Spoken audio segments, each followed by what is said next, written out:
solutions. And one of those solutions is, how do we develop our towns, our cities, and municipalities? And I have some exciting folks tonight who are joining me. Gentlemen, welcome to Focus on Liberia. Thank you. Thank you, Dennis. Thank you. I have a member of the working group, Mr. Alex Chuchu Jones, who's joining us from Tampa, Florida by phone. Mr. Jones, welcome to Focus on Liberia. Thank you, Dennis. Thank you very much. From a member of the Brooklyn Park City Council, Councilman Wynfred Russell. Mr. Russell, welcome to Focus on Liberia. Thank you, Dennis, and it's great to be here. Thanks for the opportunity. Thank you so much. We are glad to have you. Joining us from Ontario, Canada, he works for the local government there, Mr. Francis J. Hinnah. Mr. Hinnah Sr., welcome to Focus on Liberia. Thank you, Mr. Ja, and thanks for having me on your show today. Great. We want to thank you all for joining us. We want to thank our viewers from across the globe. This is Focus on Liberia. We are discussing solutions. We are discussing new and innovative ways to make changes in our country. And so we brought together people from the relevant background to share their experience. So before we start, let's go to Mr. Francis Hinnah to say something brief about himself and what he does and why is very, very much needed on the show tonight. Mr. Hinnah. Yeah. Thank you again, Mr. Ja, and I said thanks for having me on the show. My name is Francis Hinnah, and I live in the city of London in Ontario, Canada. I work for local municipalities. I'm a local government specialist. So my studies is in local government and local governance. So I am happy to share my experience with the viewers tonight and make some suggestions as to how we can move forward. Thank you so much, Mr. Hinnah. Next, we go to Councilman Wynfred Russell from Brooklyn Park. Yes, hi. Again, it's great to be here. Thanks for the opportunity. And I am Russell. I'm a city council member from the city of Brooklyn Park, which is outside of Minneapolis. It's the fourth largest city in the metropolitan area. So I'll be sharing with you my experiences here in Brooklyn Park. Thanks again for the opportunity. Thank you. And one of those behind this working group to make sure that we come up with these new and innovative ways is my man who's also part of Focus on Liberia, Mr. Alex Chuchu Jones. Mr. Jones, tell us a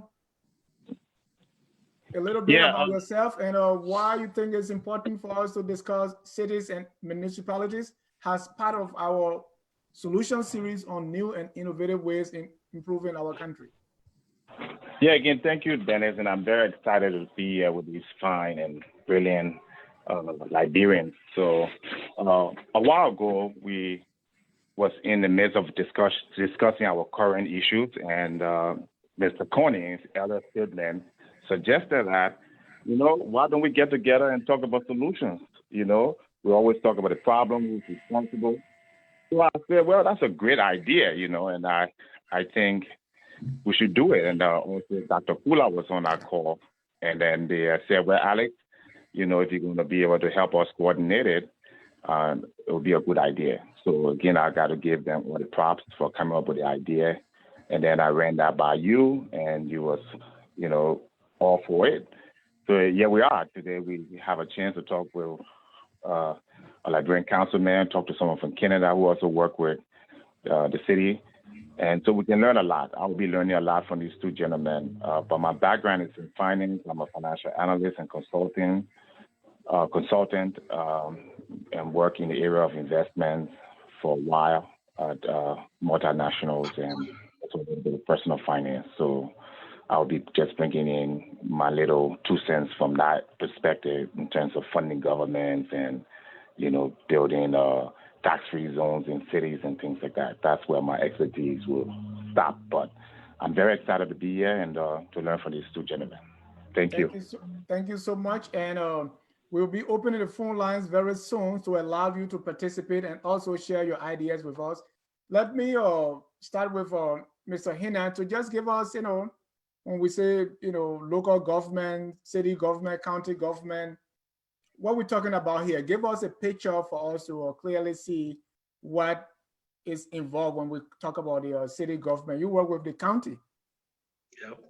What you do and what does it look like, and how do we compare that to Liberia, structure-wise?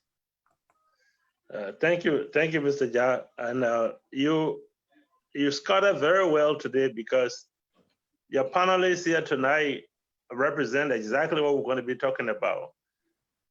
The work I do is like I report to someone like the honorary member of the council in Brooklyn Park. So I'm a staff member of the local government.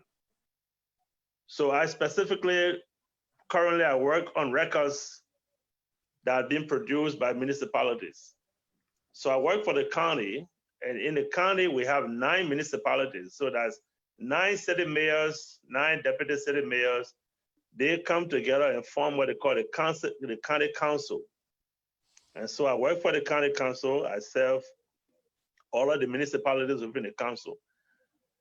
So what we do in the capacity of the councilman, we find the problems, we find it, we address the issues, and then we put recommendations before council. And then the council will vote upon it. And then decisions is taken, and we go and implement it. That's how local government work. So local government work for the people. We are the closest to the population. We know they feel, we feel exactly what they feel. So we do from their garbage to their role to whatever the everyday need is. That's what we do. So in a situation like I'm sitting here now with councilmen, they are elected. The councilmen are elected by the local people to represent their interests. And then we work for the local community with the approval of the council. And if I may just add to you, this is not absent from the Liberian political system. If you go back in Liberia, this has existed for long years, but what it did, it existed only for the rural areas. So if you can picture the election of a paramount chief and the clan chiefs and the town chiefs, is exactly the system. What is lacking there in Liberia is the incomplete structure. So I come from a district called former district in Bone County, in Bone Mines. In that district is the composition of 5 clans. So if we were to take that example, we elect 5 clan chiefs and maybe their deputy clan chiefs, and those clan chiefs will form what you call the district council. And then you have the staff within the district council. Those staff members will be the one responsible. You have the public works division, the finance division. You can name it, all the various divisions you're going to have. So the work that the staff will be doing, they will report to the county council or the district council for the case of Liberia that is elected by the people. And then they will approve it. That yes, we need road to cross from here to this place. We need this thing to be done from here to come there. So you have at the local level, people that have the expertise in doing work, whether electricity, whatever they can do, but they have to have the approval of the district council. I'm speaking in terms of what a Liberian concept could look like. It can also apply that similar thing to the cities, like the city of Monrovia. You need to divide Monrovia into zones or whatever name you call it. Now, each of those subcategories or subdivisions will elect their officials just like they do in Brooklyn Park. And those officials will meet at the county council and they formalize whatever decisions staff go forward based on the wishes of the citizens. So that's what I do here. I used to work for the local municipality, which is like a single tier 1, but now I work for the county. And the county is a composition of all the mayors that are elected within the local municipalities. Thank you, Mr. Hinnah. You're welcome. We are in for a ride tonight. Mr. Russell, Councilman, Francis is reporting to you now. So what you say?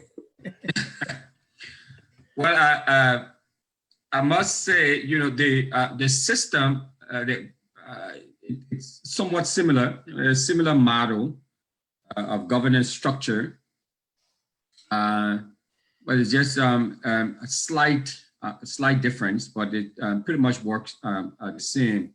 So we have staff members at the city level, too, like he said, who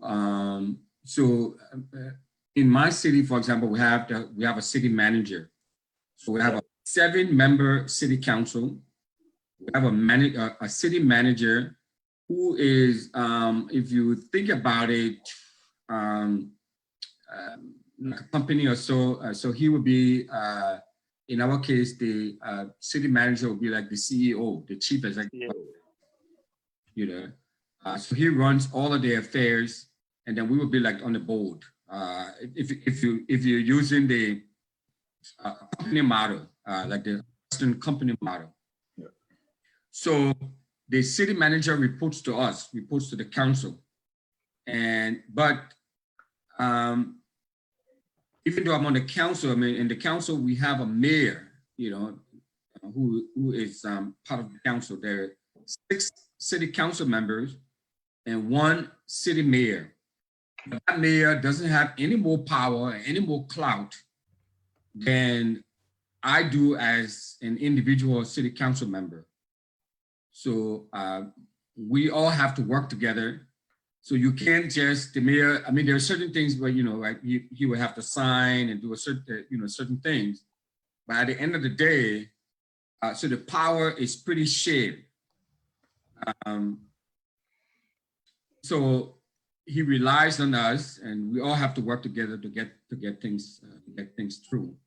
So if there's a particular issue that we have, we will pass it down to the city manager, who reports directly to us. The city manager then will, have his staff, maybe the staff like, Francis and all the other folks who work under him or work with other folks, and they will carry on those tasks. Like Francis, all of the positions here, we have a very decentralized system. So everyone, we're all elected. All of the council people are elected. So nobody is appointed. In very rare situation, you may have an appointment or so, but everyone is elected. So we are held accountable to the people for 4 years. And we set the agenda for the city. We pass budget. So whatever policy or so that we pass on the council, would then the staff who work for us would then go ahead and implement those different policies. So the system is pretty much the same. The implementation is pretty much the same. It's just slightly different. The nomenclature may be a little different, but it's pretty much the same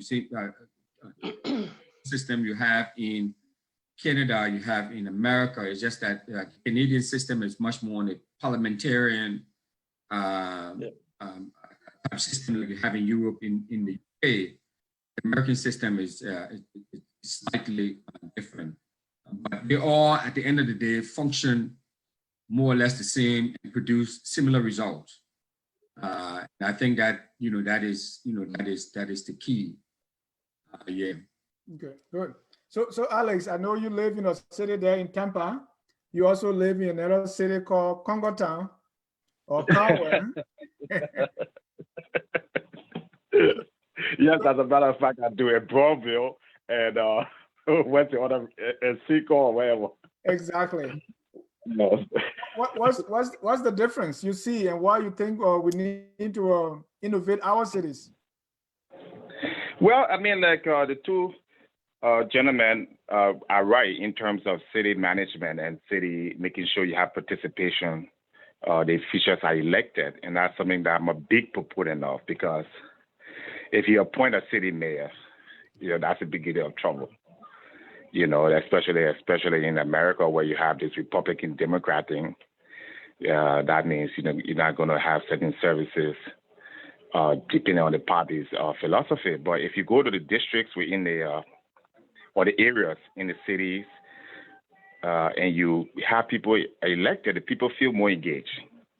And then it also puts a lot of burden on both the city managers and also the councilmen because they want to be reelected. They want to have a good record. So they're not going to be corrupt. They're going to work very hard to maintain their character. So there's some pressure.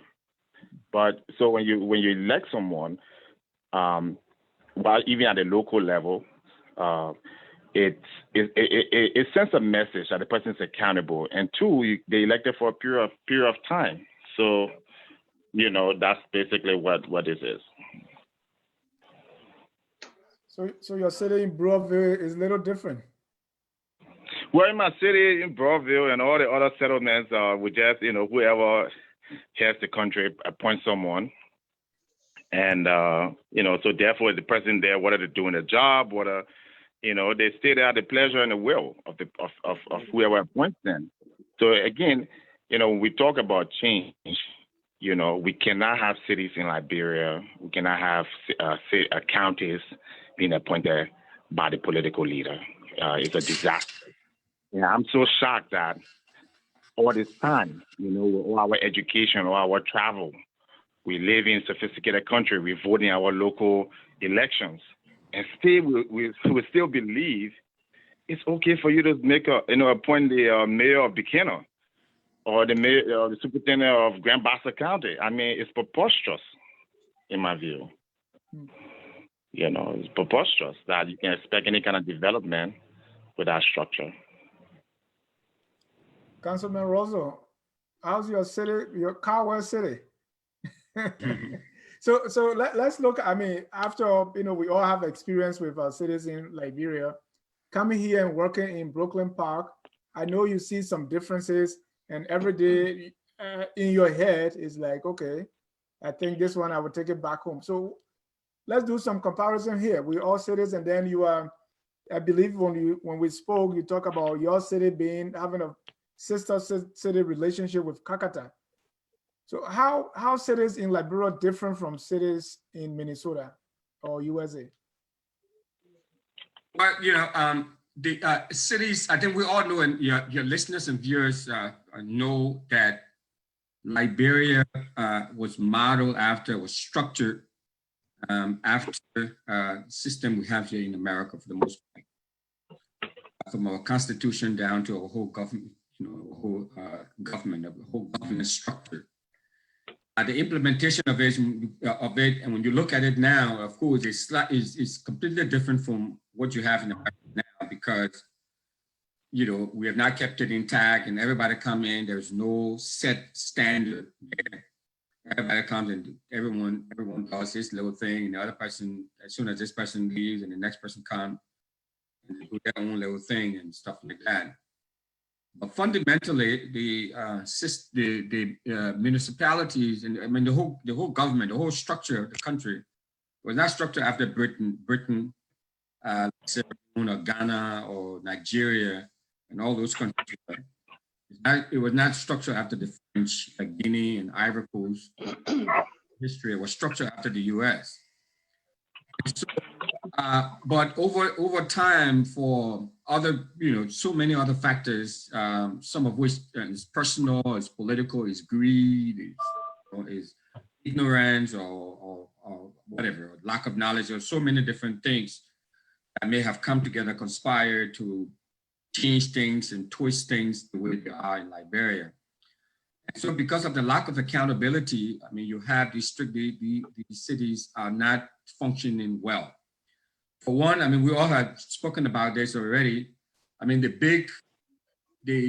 our Achilles heel, as it were, in Liberia is the absence of election, of participatory local election.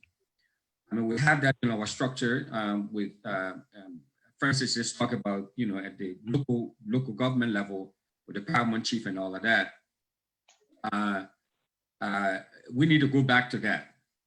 And I think once you can go back to that and hold people accountable, because limitation is a whole different thing if people are elected and when people are appointed, because that person is not answerable to whoever appointed them.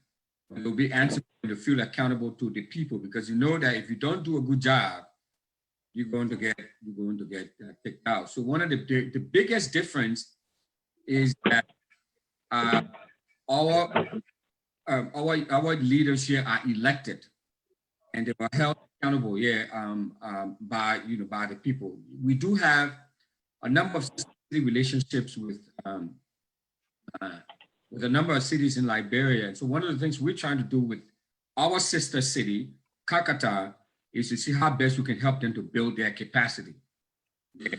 So I've been there, I visited them in October of last year.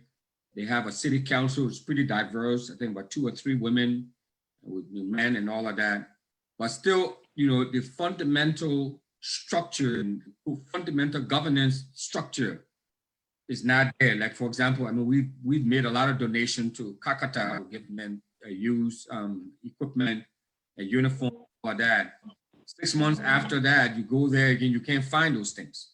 You don't know, how the people are being held accountable and all that.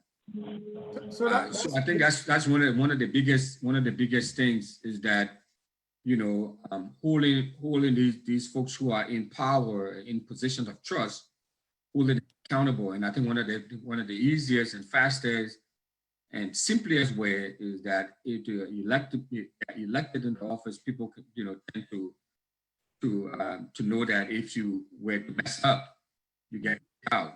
But as long as, if Dennis appointed me, as long as I'm making Dennis happy, it doesn't matter what I do, I'm going to have a job. So that city council that's in Kakata, is it unique to Kakata, or we have that around across the country? Well, we have it in most places. It's not unique to Kakata, but now I have not visited all of the cities, so I cannot. Yeah, I never heard of it in Liberia. City council. But they do. I mean, there've been city council in Monrovia, but again, I mean, we go back to the fundamental issue that we have there is this imperial system that we have, and we don't have any sort of imperial tradition, but we have this sort of imperial system where the president appoints everybody. So even the city council is appointed by, the president friends and, and cronies and business people and other folks. So they were also appointed, but the city of Monrovia has city council, but it's not functional. The city of Painesville has a city council. I visited Painesville. They have a city council, but they're not even functional. They don't even know what their role is as city council member. And in Kakata, when I met with them, and went to one of the city council meetings. I'm not going to take credit for it. I'm not going to say because of Brooklyn Park sister city relationship, that's why, it may be it's helping out in a little bit, but unlike all of the other cities I have visited and I've been, and I have throughout my investigation, Kakata so far is the only one at least have some sort of semblance of a functional city governance structure. I mean, it's nothing to write home about, but it's better than what I've seen anywhere else. I was quite impressed. I have pictures of them. You see, they have, it's pretty diverse city council. And a few of the folks who are on the council that I talked to had an idea about the purpose of a city government. And they have an idea as to what their role is there in Kakata. Once again, I would just like to stress, I don't think it necessarily has anything to do with the sister city relationship that Kakata has with the city of Kakata. But we do help, and we do visit there. They do visit us here, on a regular basis and all of that. But that's only one of all of the 4 cities I visited when I was in Liberia, October 2019. And I did ask questions. I did talk about it. I did do some research. Kakata was the only one that seemed to have a semblance of a municipal governance structure. Francis, besides the election, What are some of the differences and similarities? Well, I just want to follow to what Brother Russell was just saying, or Councilman Russell. There is like what he alluded to, city manager, city clerk. Like in the municipal sector in Canada, we have the CAO in some cities, and we have different kind of cities. We have lower tier municipality, we have a single tier municipality, we have an upper tier municipality, we have a city state like Toronto. Toronto will be a city, like a city state. But in those areas, depending on what they said they have, they can name the different kind of, in big cities, they have city managers. In local municipalities, they have CAO, and they have clerk, deputy clerk. Like on the county, we have a CAO, we have the clerk, the deputy clerk, in that way.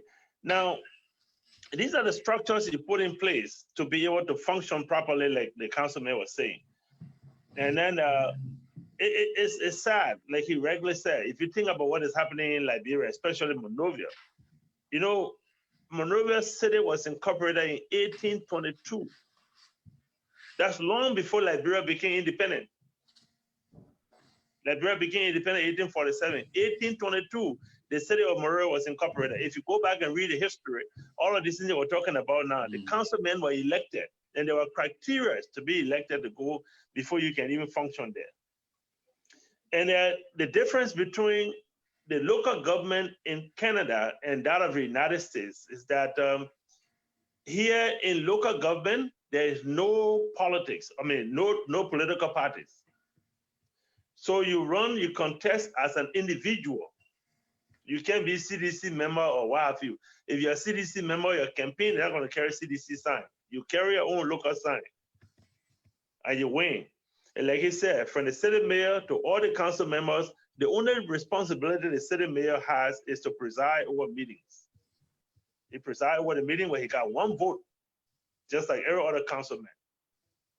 So the staff, like us, I do, we make recommendations of what need to be done. And like he regularly say, it's put before them, and then they will approve it. They approve the budget. And mind you, they are called local politicians. So they know they have to be re-elected if they want to. So even staff bringing recommendations to council will be careful in taking the recommendations, because if it has to do with increasing taxes on the people or something that will make them not to be re-elected, they will reject it. And the money is collected. They get revenue from all local houses, real estate property. Basically, it's where local government in Canada get their revenue from. So if you live in the city of Monrovia, all of the houses you got built around Monrovia, they pay property tax to the city government. They receive remittance from the province, like you will say, let's consider let's consider Bon County to be the province. So you have elected government in Banga. You got the superintendent that represents something we call like the premier or the governor in the United States system. And the governor presides over a parliament that have elected representatives from all around Banga or all around Bon County. So they form that provincial government. Then under the provincial government, you have the local administrations that provide and deliver these services. So, and we have the structure in Liberia. We have the structure there. It's easy to, that's why I always say, give us 6 months, we can put things in place and people will be happy. And we'll reduce the burden from the president from being the human resource manager of the country to being a manager that will help to foster and look around for improvement for the country. But as it is right now, like the councilman rightly said, the president appoints from the head janitor to the minister. And if I recall very well, back then in Liberia, from the days of Willie Talbot, from assistant minister position down, they were all like civil servant. You rose through the rank and file and became an assistant minister or a director. Today, directors, assistant ministers, they are all appointed by the president. He's the chief employer. So in order for us to function properly in Liberia, we need to decentralize the political administration in the country. We need to create the bureaucracy that whether president come, president go, they have a responsibility defined that they have to work with. And that's why the Western government are strong, because they have a political base that works. In our case in Canada, we have the Conservative Party and we have the Liberal Party. So what happened at the top and even at provincial levels, if the Liberal Party win the election in the province, they will change some political philosophy, maybe on spending or other things, but they can never change the fundamental because there it's set, you can't change it. And you can change your ministers, but even the deputy ministers, it's not too easy for you to change them because they are considered to be bureaucrats, they are technocrats, they are professional people. So you have your political level stop at a certain place. The reason why you point that because here our government is condensed into parliament. So the prime minister, before you become a minister, you have to be elected. You're elected by your party or your riding. Now the party that wins the more vote, the leader of that party becomes the premier or the prime minister. And then they can appoint members of their party to head that. That is why the local government is a base. You can suspend the federal or the provincial government for up to 90 days. The function will still go on. People will still take pay. They will still provide services for them. You can't try that in Liberia. You can't even do what you've done. Nothing will happen. Nothing will go on. Thank you. So like Councilman said, if we try to emulate maybe like what he witnessed in Kakata, and the dysfunctional part of what he saw in Kakata and he alluded to is that the people who are holding political office in our local municipalities or our local cities, they are not there by the will of their people. They are being appointed by the central government. That is a problem. So now they have to serve at the will and pleasure of the president or the person that appointed them. Otherwise, you can't even talk for the people that you're supposed to be serving. So if we can change that, we'll create the bureaucracy that will provide services for the people on the local level. You have plumbers, you have electricians, you have technicians of different size, you have administrators, and then you have the politicians that you have to go report to. Then you have a smooth system running. There will be check and balance, and there will be, flow of accountability, and that's what we need. Sure. Thank you. My brother just joined from the city of Cowell, so I hope you have something for him. Alex, yes. Tonight, let's begin our discussion on innovation. You were, before the show, you were talking about the idea of a smart city, and you gave an example of Rwanda, as part of this innovation. Talk to my viewers about smart cities and what are some of the innovations, because you always thinking ahead. What are some of the innovative ways we can develop our cities, starting with smart city? What is that? Well, basically, what it means is today, the world is interconnected, meaning you can do a lot of things without even moving from one place to another. You can do online courses. So instead of people going from Banga to move to Monrovia to go to college, right? You can have an online course, a professor teaching actually in Minnesota, maybe Mr. Councilman Russell can be teaching a course in local government, and it can be streamed directly to all the universities or colleges all around Monrovia. You can do that tomorrow. You know what I mean? The technology is available.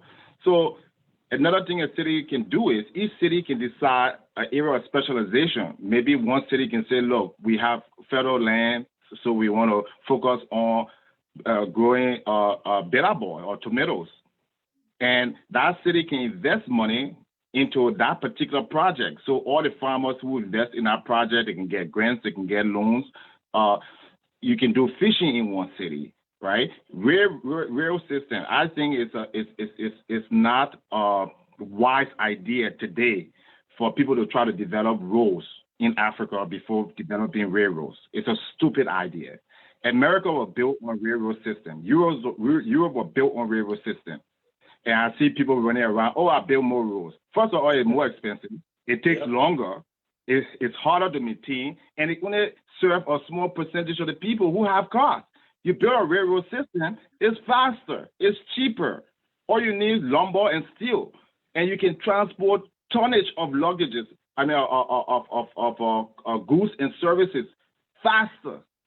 So again, that's why when I hear some of our elder statement talking about people are smart in Liberia, they're person smart and the person. I wonder whether these things are happening today in countries like Rwanda. They're happening in countries like Namibia. They're happening in countries like Chile. They're happening. You don't have to be America or Great Britain. So I think the two gentlemen hit it on the nail. I think the problem here is politicians want to be managers. Managers want to be politicians. Each of them said, okay, we have a city. We make the decision. We are elected by the people. Then what did they? They went out. They hire a manager, someone with a business degree or MBA, and say, okay, your job is to run the city. Yep. You don't find a mayor going and saying, well, I'm going to determine who to hire or who to fire or how much to charge for. That's not the area. Today, every Liberian politician thinks that you're supposed to come and manage a city. You're supposed to come and manage a country. No, you got people at the university that doing business management. You should have each of them, as soon as they graduate, they go to a city around the country and they're assigned there. And their job is to come up with a business plan for that city. How you raise revenue in that city. Where is going to be your area of specialization, your competitive advantage, to call it, right? And you can open a small airway, like a football field, and you can have people can fly from one part of Monrovia to another to bring things like mail. So when I'm talking about smart things you're doing, it won't take long to buy 30 years of desert. Today, to buy it's one of the best, most advanced cities in the world. So those are the kind of innovation I'm talking about. I would take. Thank you, Alex. Councilman Rosso, what do we do to develop our cities? We spoke of the election and the structure. What else can we do to innovate? I mean, there are a lot of things we can do for sure. Let me just quickly, before I go to that, I'll just make a quick comment about what Brother Hinnah had said earlier about the municipal local government structure in Canada. Now, in the States, it's a mixed bag. So in Brooklyn Park, we have a nonpartisan system too, which, is no Democrat or Republican. That, for example, full disclosure, I was endorsed by the Democratic Party, but you don't run necessarily a Democratic ticket. So when your name on the ballot is not going to say Wynfred Russia, Democratic Party, for example, because it's a nonpartisan race. But I mean, people do, have some sort of political affiliation. But the city charter calls for us to have a nonpartisan type election. And it varies from city to city in the US. So some of the big cities, you have big cities like Minneapolis or so, New York for sure, Baltimore, even Atlanta, I think they're much more partisan than some of the smaller municipalities and all of that. So, anyways, and then some of the smaller cities most of the smaller cities have city managers. The big cities, they may have an administrator. The big cities, the mayors are the CEOs. The smaller cities, so we have in it's called a weak mayoral system, WEAK weak, and a strong mayoral system. That's how we operate. And in any case, so I'll go back to what Brother Alex just talking about, smart city. So some of the innovation that I think about and part of what I've been working on in Liberia right now and working with Pakatan is building parks, recreational activities. So I'll just give you a quick example, Dennis. An example to some of your listeners and viewers out there. Brooklyn Park, the city where I serve, is 25 square miles. The city of Monrovia officially is 75 square miles. So in essence, Monrovia is 3 times the size of Brooklyn Park geographically. The city of Painesville is one of the, if not the largest city in Liberia, in the country, geographically. So Painesville is about 200 square miles. But Brooklyn Park, Kakata is about 8 to 10 square miles, I'm told. But Brooklyn Park at 25 square miles, we have 65 parks and over 400 amenities, including playgrounds, bike trails, I mean, a whole host of things. We have a 18-hole golf course. We have all those amenities in a city of 25 square miles. So one of the things you can do to try to, and it can be done very simply. We have the land, the space and all of that there.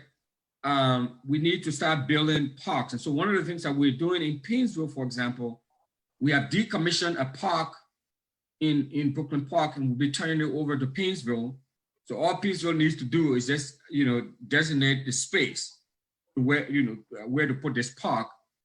The Chinese helped them to put up a little park right in front of the city hall.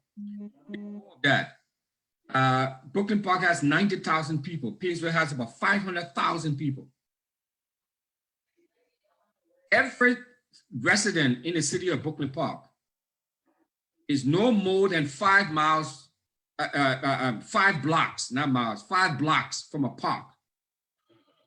So why that is important is because that helps to improve the quality of life of the residents in the city. So so that's something that can be cheaply done. We're working with Kakata to identify some land to just put like a little playground. And we all know, many of us went to school in Liberia.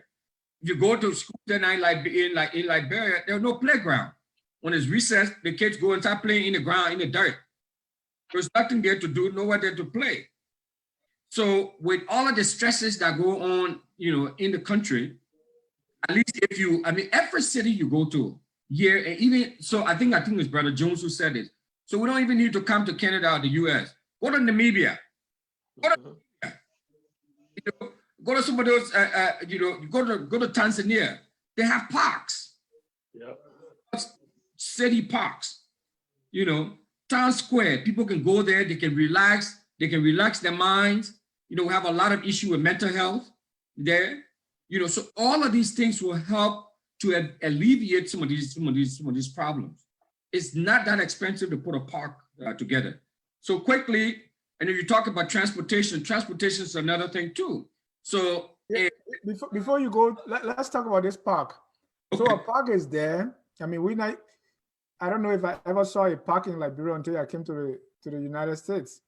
What is it doing? How is that going to be? Is it going to generate income, or is it another added expense for the city? How is that going to help? It could generate income. You're right. For sure. Yes. Except for the wildlife park, like Sapo National Park. When we left, Liberia, there was no, city parks. But we saw there on Broad Street, they used to have some benches, benches and all of that. Those that be part of it, like right downtown, Broad Street. But like our 60+ parks and amenities and golf course and community activity center, Dennis, we generate almost $80-something million a year. Wow. But the parks. And it's one of the things too, in my conversation with city officials in Liberia, as long as you guys can identify, some land, designated parkland, you guys can use that as some sort of source of income. Because if you come here right now to Brooklyn Park, our community activity center in some of our parks, Dennis, They're all booked out until 2021, going on 2022.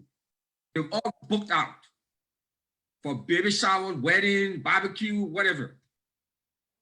To you know, and you pay for these things. You pay a deposit of $200. Now, we're not saying that you have to charge the same thing, but yes, it's a form. It's another income generating stream that cities, I'm trying to get these cities in Liberia to invest in, to get them to raise money.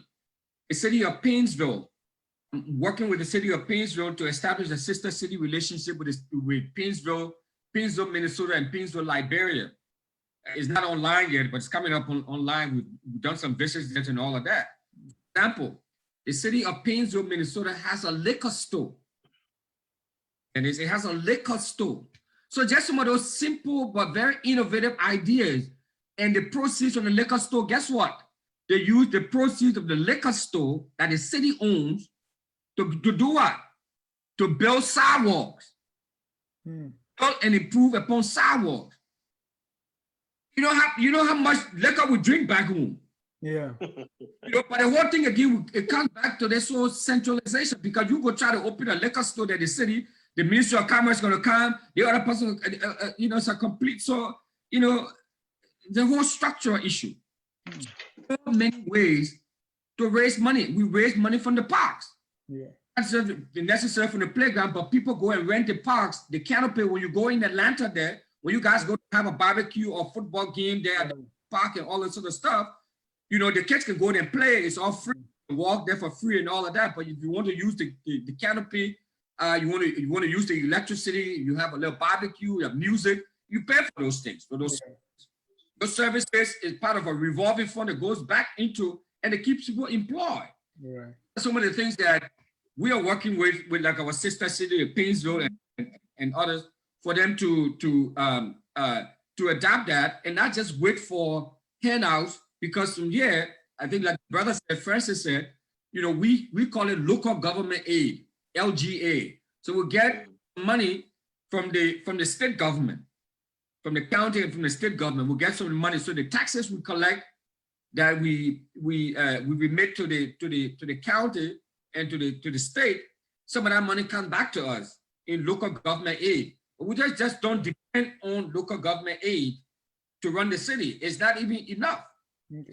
We generate our own income in parks and recreational services and amenities. No, that is other ways that we use to generate a lot of money. Let me bring in a caller. You know, we want to make this more. Let me bring in a caller to share their view. But before that, Francis, if you have anything to add before I bring in the caller. Oh yes, I just wanted to buttress what the councilman was saying, and there are things we need to. It's good that we put this idea. We need road, we need parks, we need. The conference has been locked. Talk about, but this is some of the things. One of the things in Liberia, we need to have a land reform system. We need to have a land reform. All of these Western countries are going to. These houses that we live in, it's a policy that is defined. The city government, the first thing is when a community decides to have a local governance structure, the first thing the government is incorporated. The city is incorporated. You incorporate the city. Now when you incorporate the city, everything that is in that city, the city becomes like a human being.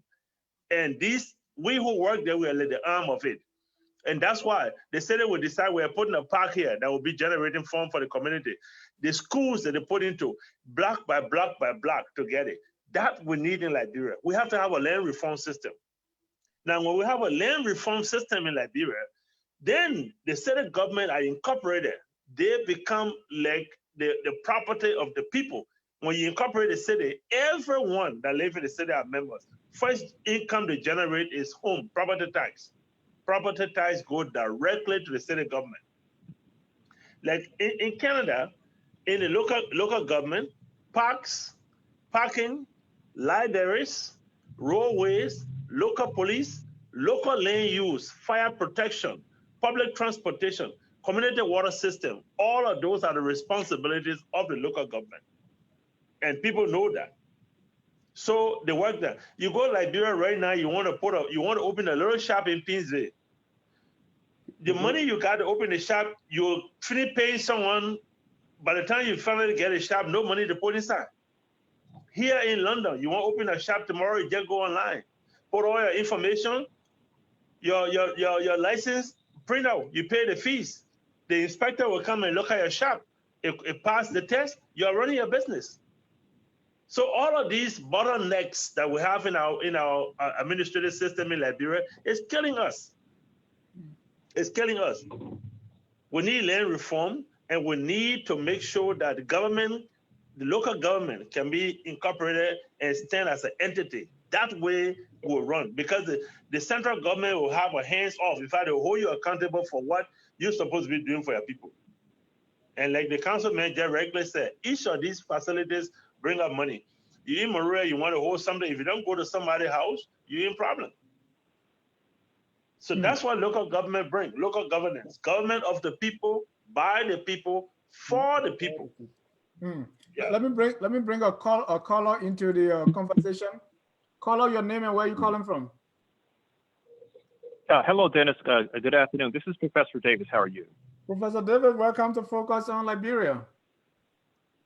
Right. Thank you so much for an interesting show here. I just have a comment and just, I guess a brief question for your guests, each three of your guests here.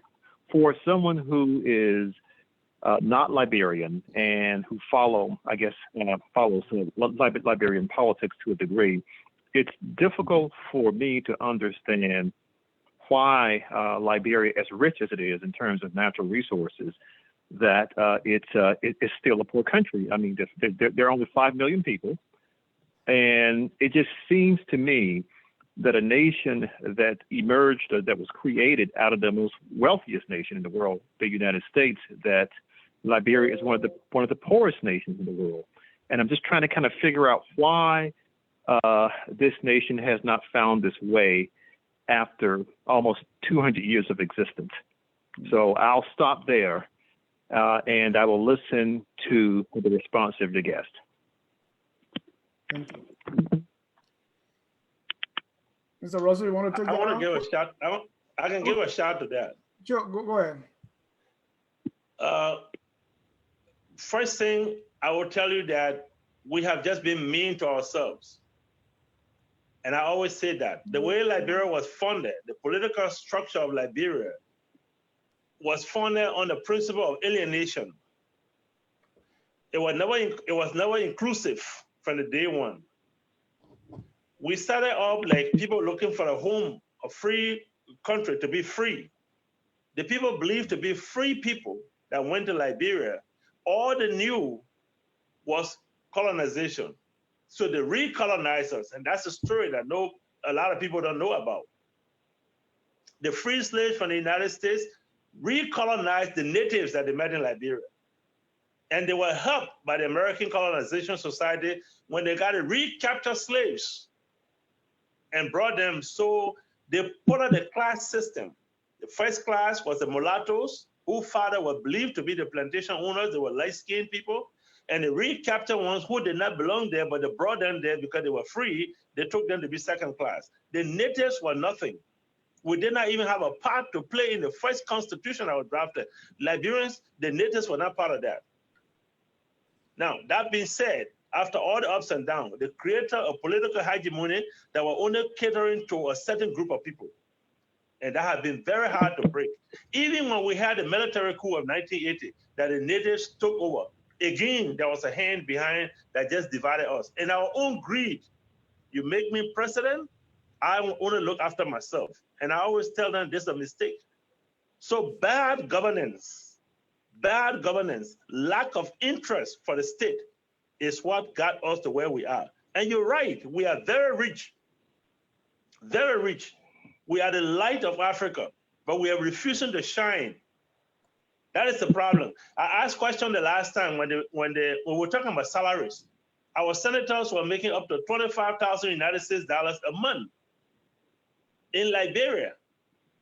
So I asked them, what yardstick did you use to create the salary structure?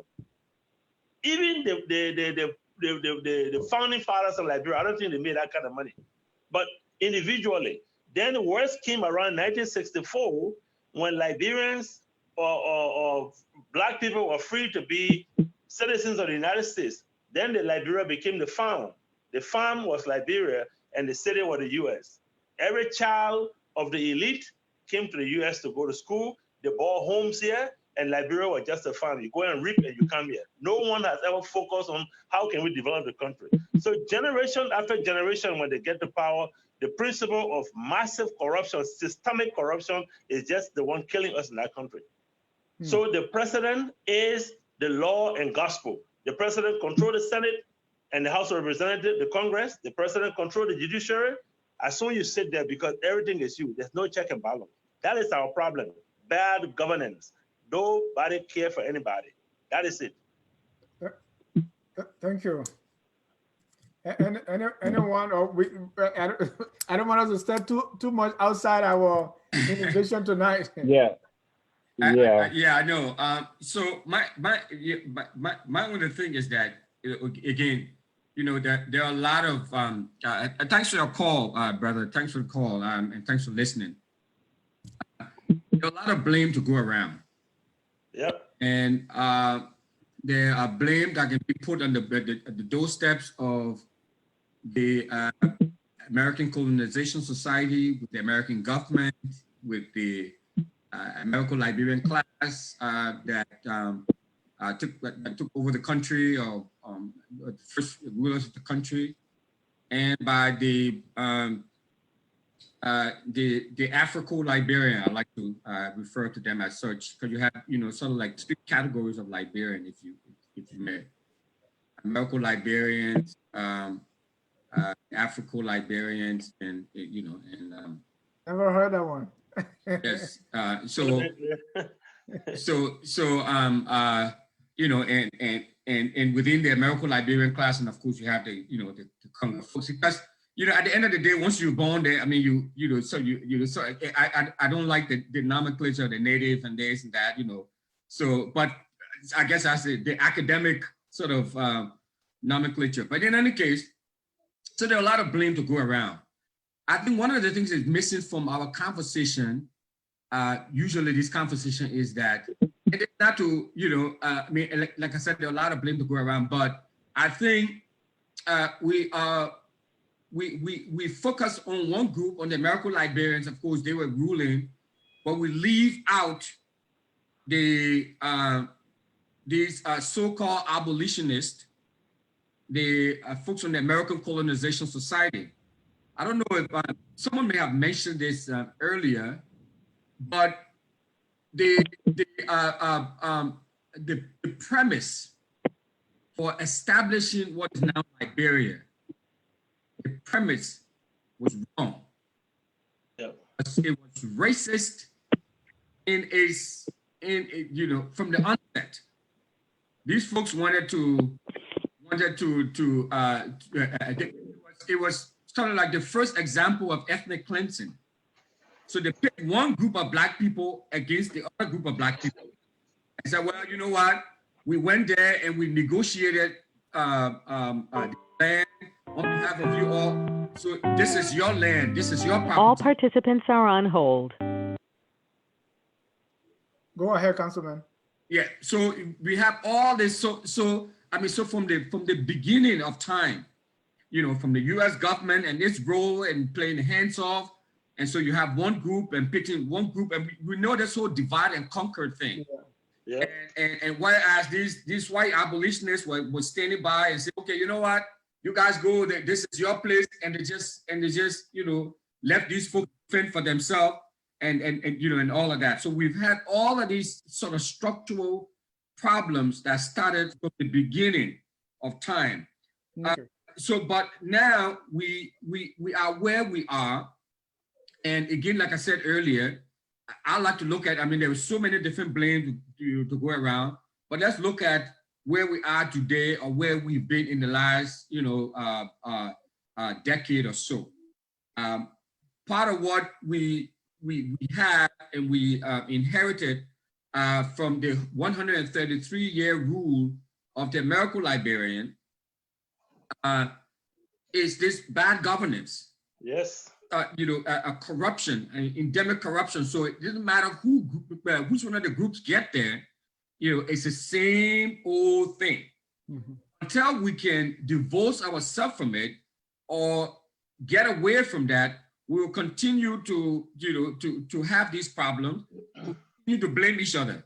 The American Liberian blame the indigenous, the Liberian, or the African Liberian. The African Liberian blame the American Liberian, and all of these different blames we go around, because at the end of the day, we have a system that is fundamentally flawed, fundamentally corrupt, that has perpetuated itself all these years, and we have nobody with the courage, and we've so obsessed with this ethnicity and all of these things that have blinded us from tackling the real problem and holding folks accountable, whether you're an African Liberian, whether you're American Liberian, whether you're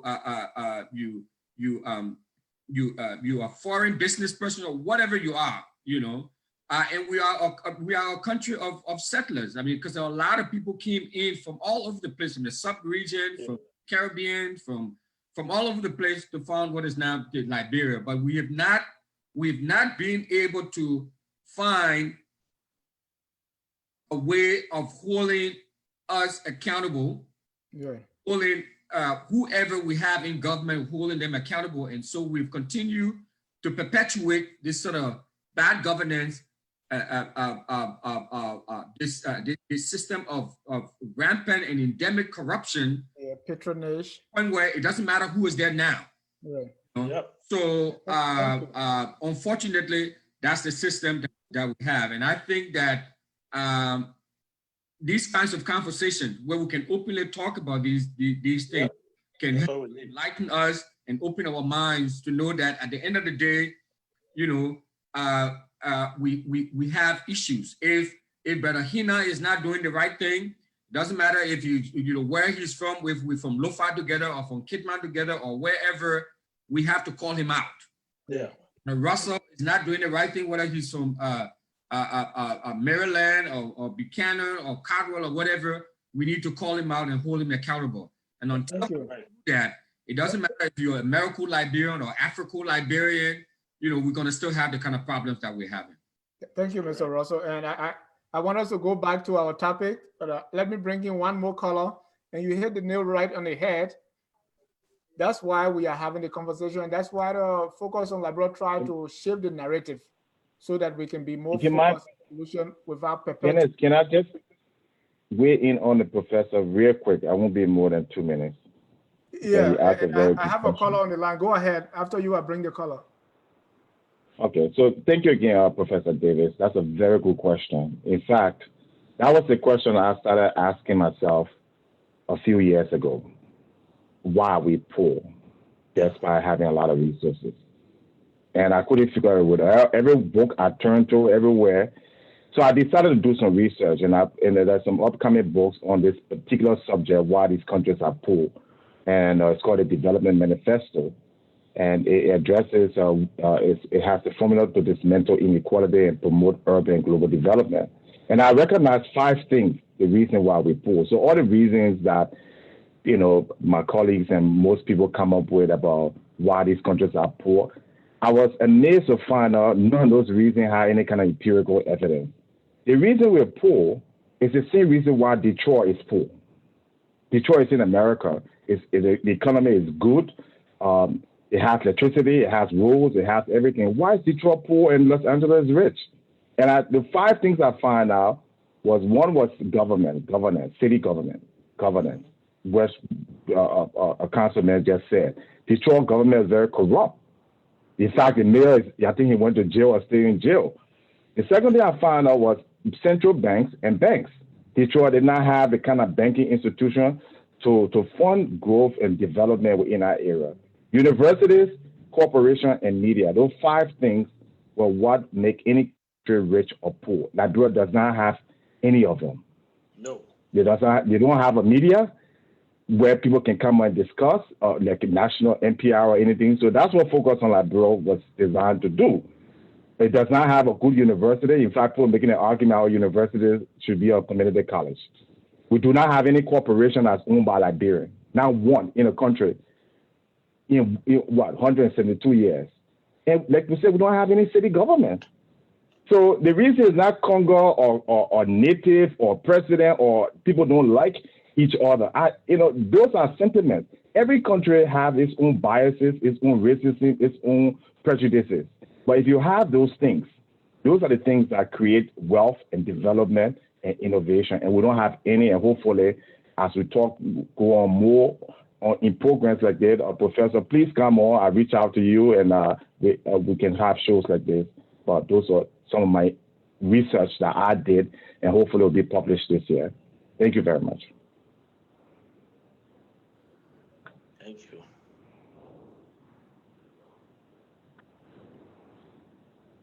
Dennis, back to you. Well, I guess we can just continue. I think he hasn't having a little Alex, technical problem. What you say is that book, The Black Manifesto, is coming up? Yeah, they are development manifesto. Oh, the development manifesto. It's very interesting. What you so found. it shows you why one place is rich and another place is poor. And those 5 things, it goes into details. And it doesn't matter whether you're in Detroit, Puerto Rico, in Liberia, Rwanda. Unfortunately, so I did all the data. I downloaded data from all the different countries. And I found out how many universities in this country, how many independent media in this country, how many corporations. And everywhere where you have those things, like you go to Finland, they have the best universities, the best corporations, the banks are the top. Switzerland, the city government are all independent municipalities, right? Then you go to a rich country in Africa, they don't have any of those things. So it's nothing to do with racism in Congo. We have president in our Congo, we have president in our country. What difference did it make? The country was still poor. So it happened right in America, and my book wasn't focused on Liberia or Africa. It was focused on America and the world. Every black country around the world, Haiti, I looked at it, Jamaica, and I find the same thing in every black country. They did not have any of those 5 things.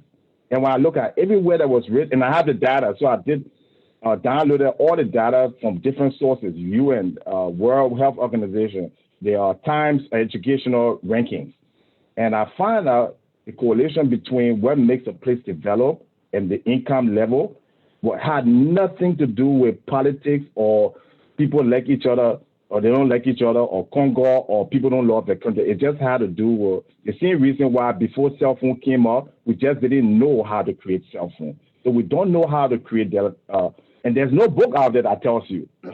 I was looking for one, I didn't find one, so I had to write one. There's no book. I can't wait to read that. That's an interesting find. City government, central bank and banks, university, city government, central bank, university, media, and media. Let me bring in one more caller before we go back to our topic. Caller, your name and where you calling from? Hello, caller.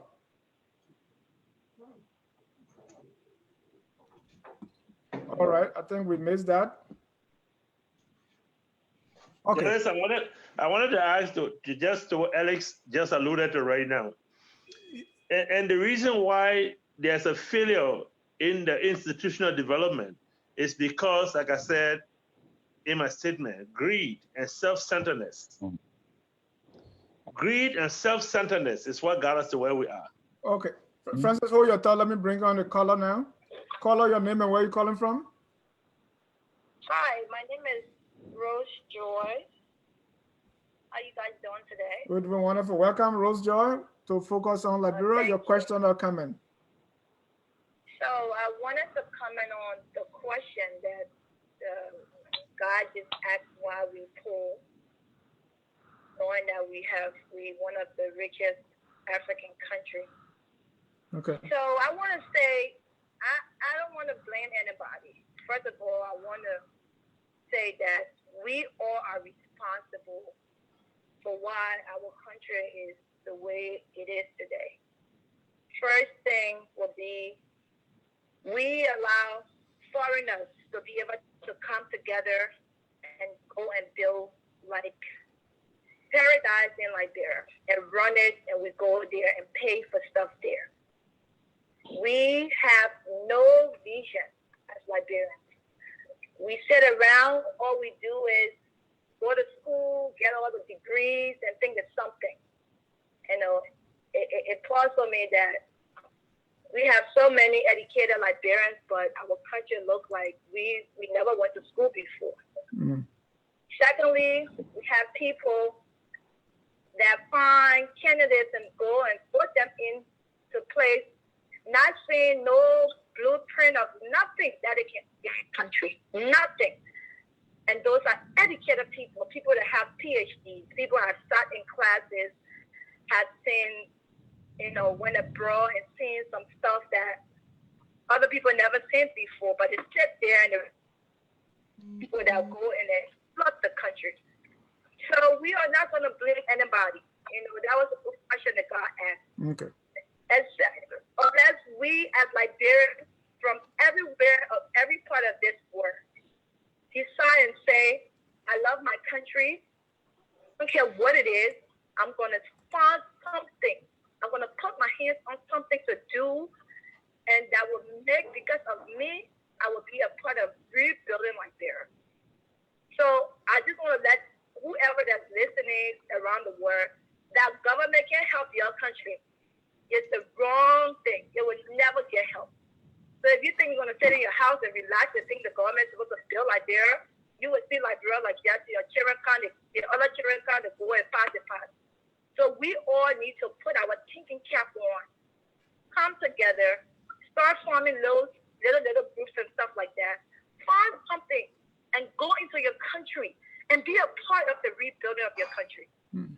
So thank you, and focus on Liberia. Thank you guys for everything you guys do. You are one of the major informative program on Facebook, and I love you guys, and I pray that this show don't just be having talkers. I pray that people that come on this show, guests, and people that appear on this show be about something. That you have some kind of thing going on in Liberia.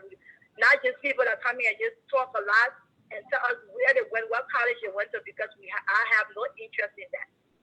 So you guys have a good night. Thank you. Thanks for the show. Thank you so much. Thank you for your call. So, gentlemen, let's go back to our topic on the innovation, what we can put into place. I know some of these things are big, you know, but some can be very small. And I'm looking at different organizations. We have county organizations. We have city organizations.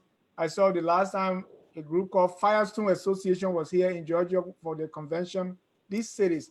So if you were recommending what are some of the ways, you know, just like cheap ways, something that won't depend on, you know, maybe government or investing huge sum of money into the process, what are some of the small ways that we can innovate, that we can develop our cities and municipalities?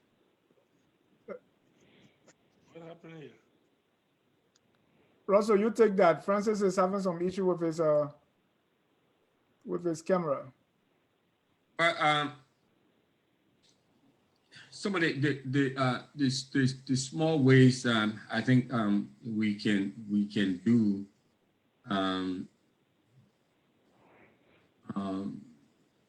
is because, you know, at the end of the day, we need resources to do a lot of things. Yeah. And how do we come up with some sort of clever way of raising money, of generating income, and all of that? So one of the things that, you know, I think is going to help us immediately is that we have to be able to do the things I just mentioned a few minutes ago. In America, nothing is free. You know, all of these services that we enjoy, even when the ambulance comes and pick you up, you know, whether you had an accident in a public space or there was some sort of attack in the public space, all those services that are provided, I mean, people, you know, it comes from someone. Someone has to pay for.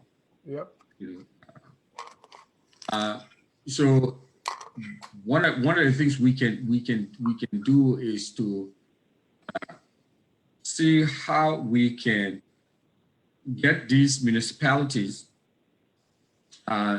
to set up a system, some sort of mechanism that we can set up to be able to generate income. Mm-hmm. Income is key. So whether is having a bus system be run by the cities, by these municipalities, and then they raise some money. You know, I know Brother Hinnah, the whole issue of corruption. And so at the end of the day, I mean, many of the things that we're talking about, which are structural problems, fundamental structural problems, if we don't address those things, mm-hmm. a small little thing is going to be even difficult to even see those things come into fruition. True. Because at the end of the day, it's about trust. So if you want to put up, you know, a park system there, or put, you know, a bus, you know. So one of the things I think about is a multimodal transportation system. We have a lot of water in Liberia. There's a lot of water in Liberia. You know, many of you have been to San Antonio, or been to Boston, or been to these places. Or even Ivory Coast, you don't even have to come this far. Even Ivory Coast. How are we using the waterways as part of our transportation network? Yeah. And we can generate income that way. So, you know, fundamentally, you know, is about how we raise money so that these cities can be sustainable and can make these cities resilient. So in case of, you know, every year we have problems with flooding and water, and people build in these sort of areas that they're not supposed to be building in. So if we can find a way to generate some income for these cities where you can have a reserve fund in case of some, you know, calamity, we can depend on the central government for everything.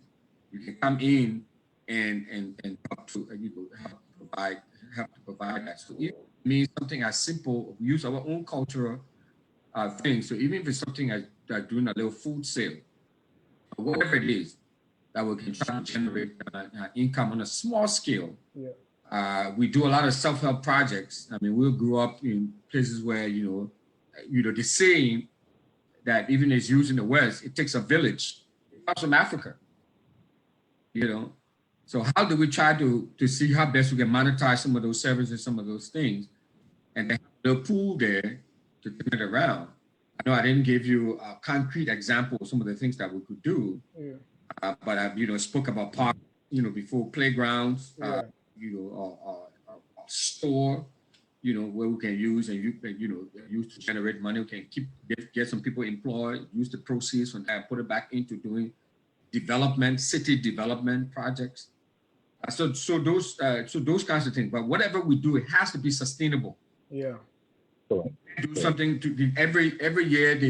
The Firestone Community Association raising funds every year. No, let's raise fund one time and put it into something that will be able to be self-sustaining. Yeah. And can generate funds that will continue on and on and on.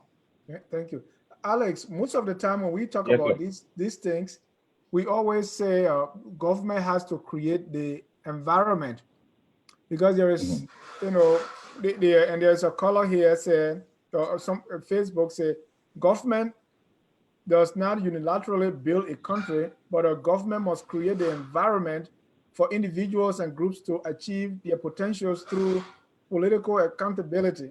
Nothing works, no matter how well planned, if the political leadership system is fundamentally flawed. That's from Moses Sipley. Is government in our way in doing these things? Okay, so let me just piggyback on what Councilman Russell just said. I mean, Councilman Russell, I don't know his background, but like, I think he's an expert in city government or, you know, municipality government. He's not key on business, but he recognizes the need that if you're going to do something, you need to have an income. Okay? So I know for me, my background is in finance economics. So when I come on these shows or I start talking, people just think about money. No. The idea is, even if you have a church, it has to be maintained by some kind of operations that keeps it. So you see the Catholic Church, for example, they have schools, they have hospitals, they have radio stations, right? Those are the things. So they don't have to really bake their members. Those things, they hire managers that run them. So he was absolutely right. The two gentlemen said, we have a city, we elect people, and guess what? We hire a manager. Liberians are the only group of people who feel that you can go to a dentist if you need your tooth extracted, you go to the hospital for surgery, but when it comes to management, even though you have no experience or background in it, you feel you can manage it. They're the only group of people that feel that. Other countries will pay millions of dollars to bring someone, whether it's a sports team, right? They pay a manager to come on, right? Whether it's city, they pay the managers that run these cities are not government officials, they're not politicians. They're people they got from corporations, from people who know how to create balance sheets and who know how to profit and loss to run the bus system. So it's a big problem when we don't understand that concept that I'm not going to go and say, well, I want to run a city because that's not my area of expertise. So when you hear me talk most of the time, I'm not a politician. I don't desire to be a politician. I went to school. I paid my hard-earned money to study business and finance. Okay, that I still owe money for. Why wouldn't I try to make money in the thing I study and understand it very well? Maybe read books and make money. I will go jump into that and say, oh, you're electing me to be pastor community, wherever. It doesn't make, it's foolishness to me. We have Liberians in different areas. We have doctors, we have nurses, we have engineers, we have, you name it. Okay? These are the people who should be developing these different things. So we need the managers to bring that together. Just like a football team, you have a football manager. He goes and he brings George Ria. He brings the other person. Instead of person is a good number 5, number 7. And some of the football managers, they never kicked the ball before in their life. So first, we have to identify good managers. Good managers. It's so ironic that the 5 things I talked about, the first one was city government, and that's what we're talking about tonight. Because there's no city in the world that is that's developed or even developing that does not have a good city government. So to answer your question, yes, government in a way, because when I look at data here, what it said, Grand Bassa County was established, Buchanan was established in 1847. Okay, Maryland in 1857, right? How many managers have Grand Bassa County had in the whole since 1847 to say this person is responsible to study Grand Bassa County, find out if we need to do cassava or we need to do cocoa or coffee? None. So that's the problem. You look at the Liberian organization, the tribal organization. Yes, people come together, but then you find out 2-3 years, it breaks down. They collect the money. You can open a fund that you can be making money on the money you collected in dues. Okay, you can or Red Cross does it. So those are the problems. The church has an account. They have an investment account, and so they make money all different ways. So Mr. Russell hit on the head. Anything that you do in Liberia, you have to make sure that's sustainable, meaning it can carry itself. It can pay for the services. So when a glass is broken, they can replace it. And the government has not allowed the city and the municipalities, right, to create their own form of government, to raise their own revenue, to be responsible for their own destiny. Our government all going back to Tubman time to current. They want all the power. You already got all the power. Leave the city with people like Russell, Councilman Russell, okay? Like Francis, go and call them and say, look, you go to Kakatan. You get a team of people and wherever you decide in Kakatan, you can raise your taxes. If you want to hire, you can pay your police force. That's how city run. Why Liberia feels that they have to be an exception. So that's the problem. The government is in a way because the government has not disinvested itself from the local government. The government, central government, Liberia is the local government. You hire somebody to be a mayor. They have no business background. Tell me, what do you think this person's going to do? They don't. That's not what a mayor is supposed to. You're supposed to be someone who understands how to run a bus system, how to innovate, put solar panel, the water systems in the country, to bring investors together, to open up bonds. All these cities in America, they issue debt. That's how they pay. They issue debt, bonds. They are rated by Moody's and S&P. So again, it's a bit of ignorance where people don't have the speciality, and they are the one that in charge. You know, everybody has a good knowledge, okay? But if you took somebody else and say, go be Dennis Ja, do focus on Liberia, they will break it down. Okay, they break it down. Even that person can be a genius. So you have to pick people in the area that you have your expertise, the area that you have your proven knowledge, and you put them and let that person, we have to learn to stay in our lane.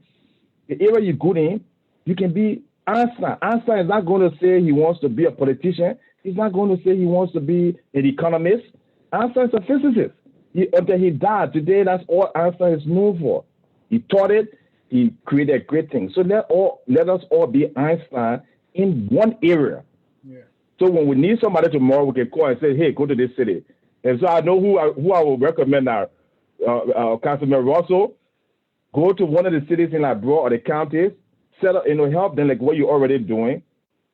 And so they can first structure a good city council. Then the next thing now, the bankers, they can come in and say, okay, we'll issue bonds, right? Then the university people can come and say, all right, we'll do this. Then they can come with the media. So that's how it works. That's how it works. Thank you. Francis, we're talking about more innovative ways, more things that we can suggest for our cities. But with all these things, big and small, how can we bypass the almighty government, or will government prevail? So walk me through some of these innovative things and how can we do them without the government help, or what do we do? Are we stuck until we have this messianic president before we kind of move forward? Where are we? Good luck with that when you bypass the government. But that is our roadblock, Dennis. The government is our roadblock. Because until the government can get off the way, and the government is not a statue that is standing. It's the people that are inside. And the most frustrating part is that, like, you and I know each other. When we have responsibility to work in the government in Liberia, then we become like people who never even spoke like the way we are speaking today. It's so disheartening. Right. The government has a responsibility to create the atmosphere, to create the climate that people will thrive. I have a personal experience when I took investors in Liberia, when the UN were flourishing. They were looking for drivers, they were looking for, just name it, people to work in the system. We wanted to establish like this, where you have these community services where you rewrite people's resume and kind of stuff for them. We went to Liberia to put that system in place. The group at Kerry, we ended up spending 1,800 British pounds, and we did not get one paper out of the system. They got frustrated and left. So you got $1 million you want to invest in Liberia. They want you they will eat the entire $1 million from you. They will dupe you out of it. How then can you invest in the country?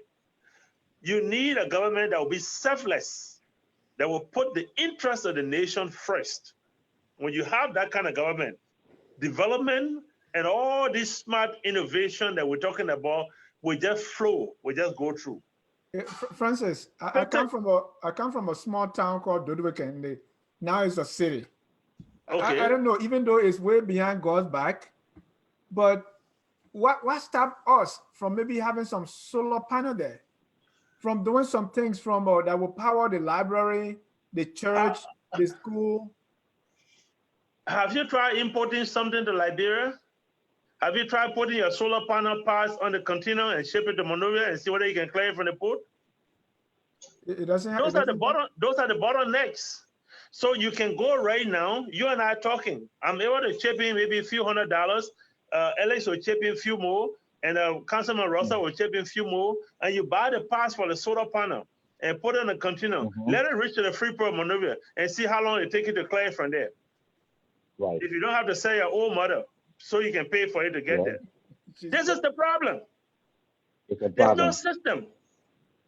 Today, they tell you, say, we don't even want a car that is 10 years old. When they don't even have, but they can afford to take your money and buy cars for 200,000 and 300,000 and drive it on the roads that are not even good for people to run on.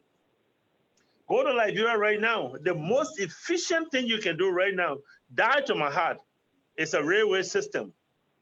It takes us no less than 2 years. We can connect the whole country with trains. I totally agree with you, my brother. To move goods and services from one point to another. The cost to build one bridge for 2 cars to run on it is 5 times the cost to build one bridge for the train to run on it. Yep. And people don't look at that. The government is our problem. Until we can have a selfless group of people that will put themselves last and put the country first. I always say the government that would think like a farmer. The farmer don't eat the seed. The farmer plant the seed and he harvests a heavy yield, a great yield. His barn is full. When the day we get people in our country that will make sure that we increase the revenue and then will be honorably paid, respectfully paid, then the country will get from where it is. But until then, the group that went there in 2018, look at what they got now. They're from zero. They're telling you that some of them have $500,000 now as their property they own. The cars they ride. How can these people be that wicked? You, Dennis, decide to carry what you're talking about, solar panel. Put it on the plane or put it on a ship. Let it get to Freeport. It will spend 6 months before you can claim you think about carrying it there. You'll be discouraged and frustrated. Even those that you went to help you with funding, they will say you're a crook because they're not following you to see what is happening on the ground. This is the problem. They don't know what they want to do. Mr. Honey, unless you know somebody in government, then you clear in 2 weeks' time. Oh, yeah. That, when you know someone in government, you know what that means now. You repeat, you declare, right? Let me bring in one more caller before call out your name and where you calling from. Yeah, hi. My name is Rose Joy again. Oh, Rose Joy, welcome back. Thank you. Question or comment? So I wanna talk on the issue about how can you go Liberia and you don't have to pass to the government, and the government is a roadblock. I want to disagree because I recently visited Liberia. I wanted to start a program, which I went Liberia and I did. But before I decided to do it, I was thinking about how I was going to raise funds. And I remember me going on Facebook and launching this thing called $1 mission, where I was inboxing Liberians to just give me $1. And Liberians did not respond to that. So I went again and I decided to start cooking and selling because I know I wanted to do this thing so bad and I didn't have no money. Congratulations to Mr. Roger. I think I reached out to him too before he won the election in Minnesota. And I think I inboxed a couple of things and he goes back, he will remember who I am. But did he give you some money? Oh no. No, he didn't. He didn't even respond to my. Oh, okay. I'm calling out. Don't put a councilman in trouble. I knew, right? The councilman is a politician. You ask him. Trust me. The councilman is adequately prepared. I asked him for $1, but he did not respond to me. But we still love him. Yeah, I think on Facebook maybe it went to his spam mail. But let's continue. So just to say to Liberians that I cooked. I went to work. I came back. I cooked. I sold. I sold food, and I made close to $4,000 to $5,000 by myself. Then I went to Liberia. Before I got there, I called the Minister of Health, Dr. Jala. She's so busy. That didn't even bother me. I searched it. I found the EMT of Liberia. The guy that ran the EMT, I found him by myself. And we got in contact and how we started to work together. And I went Liberia. I didn't go to her to meet her. I didn't meet none of them. I went there. I gave back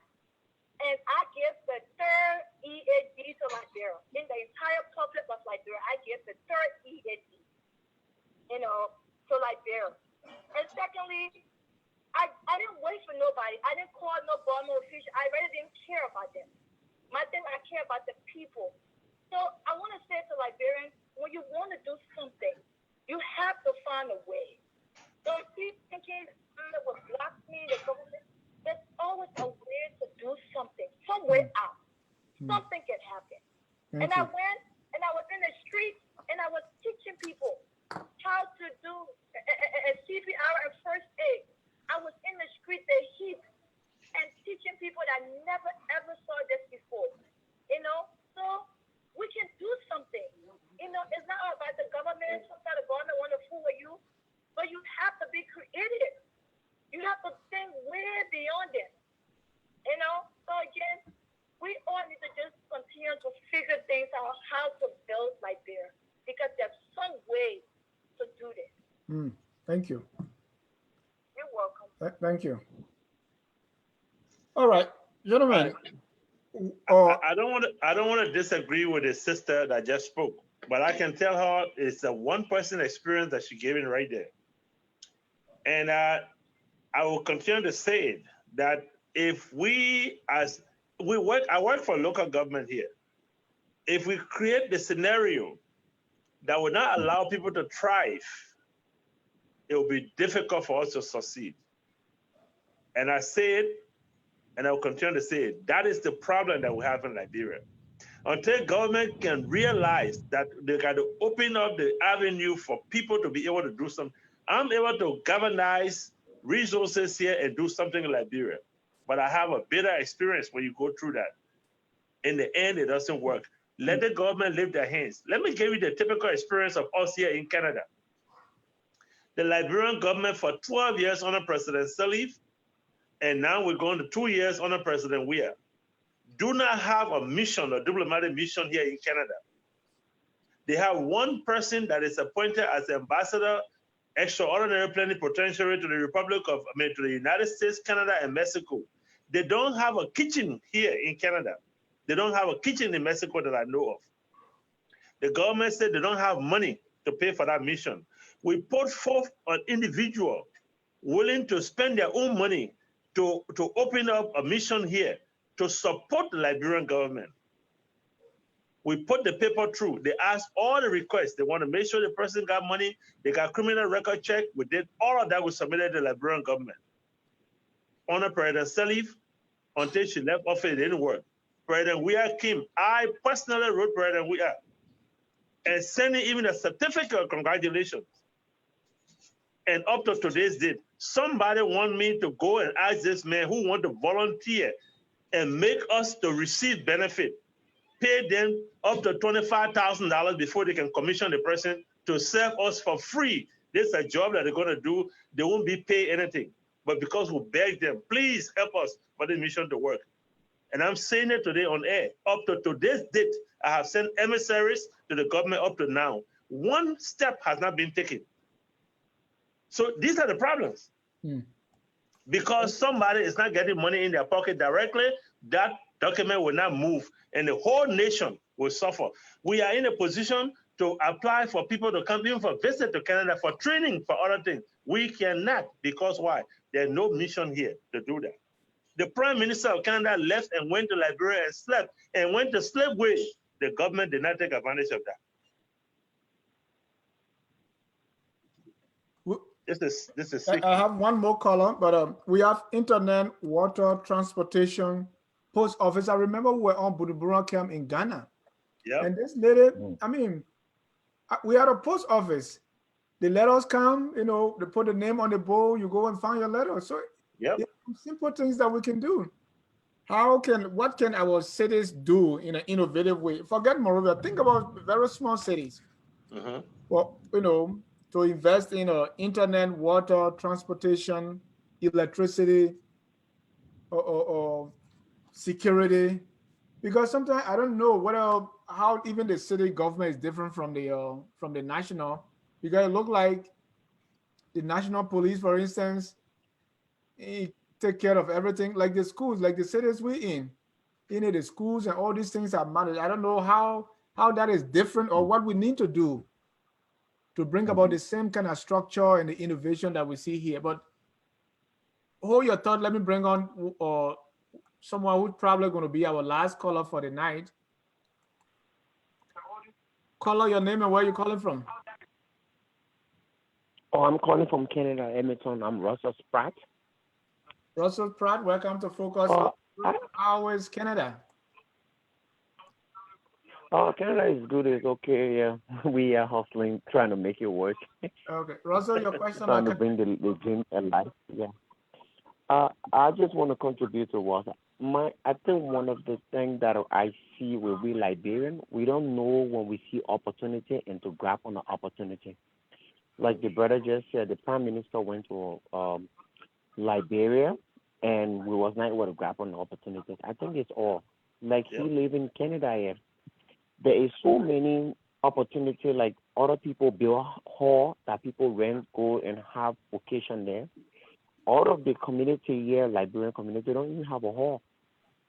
And it's another way to generate money. So I think it's a problem with us as a people.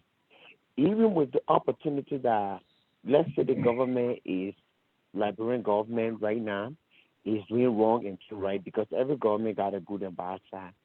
With the opportunity the government is creating right now, say building roads, how many Liberians sitting there say, oh, I'm going to start saving money because after the road project, I'm going to build myself a gas station to be able to take on that to create a wealth for myself. There's one of the things I hear so many people saying that the government needs to go into agriculture sector. It means that no Liberian want to be rich. No Liberian want to grow wealth. No Liberian want to be a billionaire. No Liberian want to become a millionaire.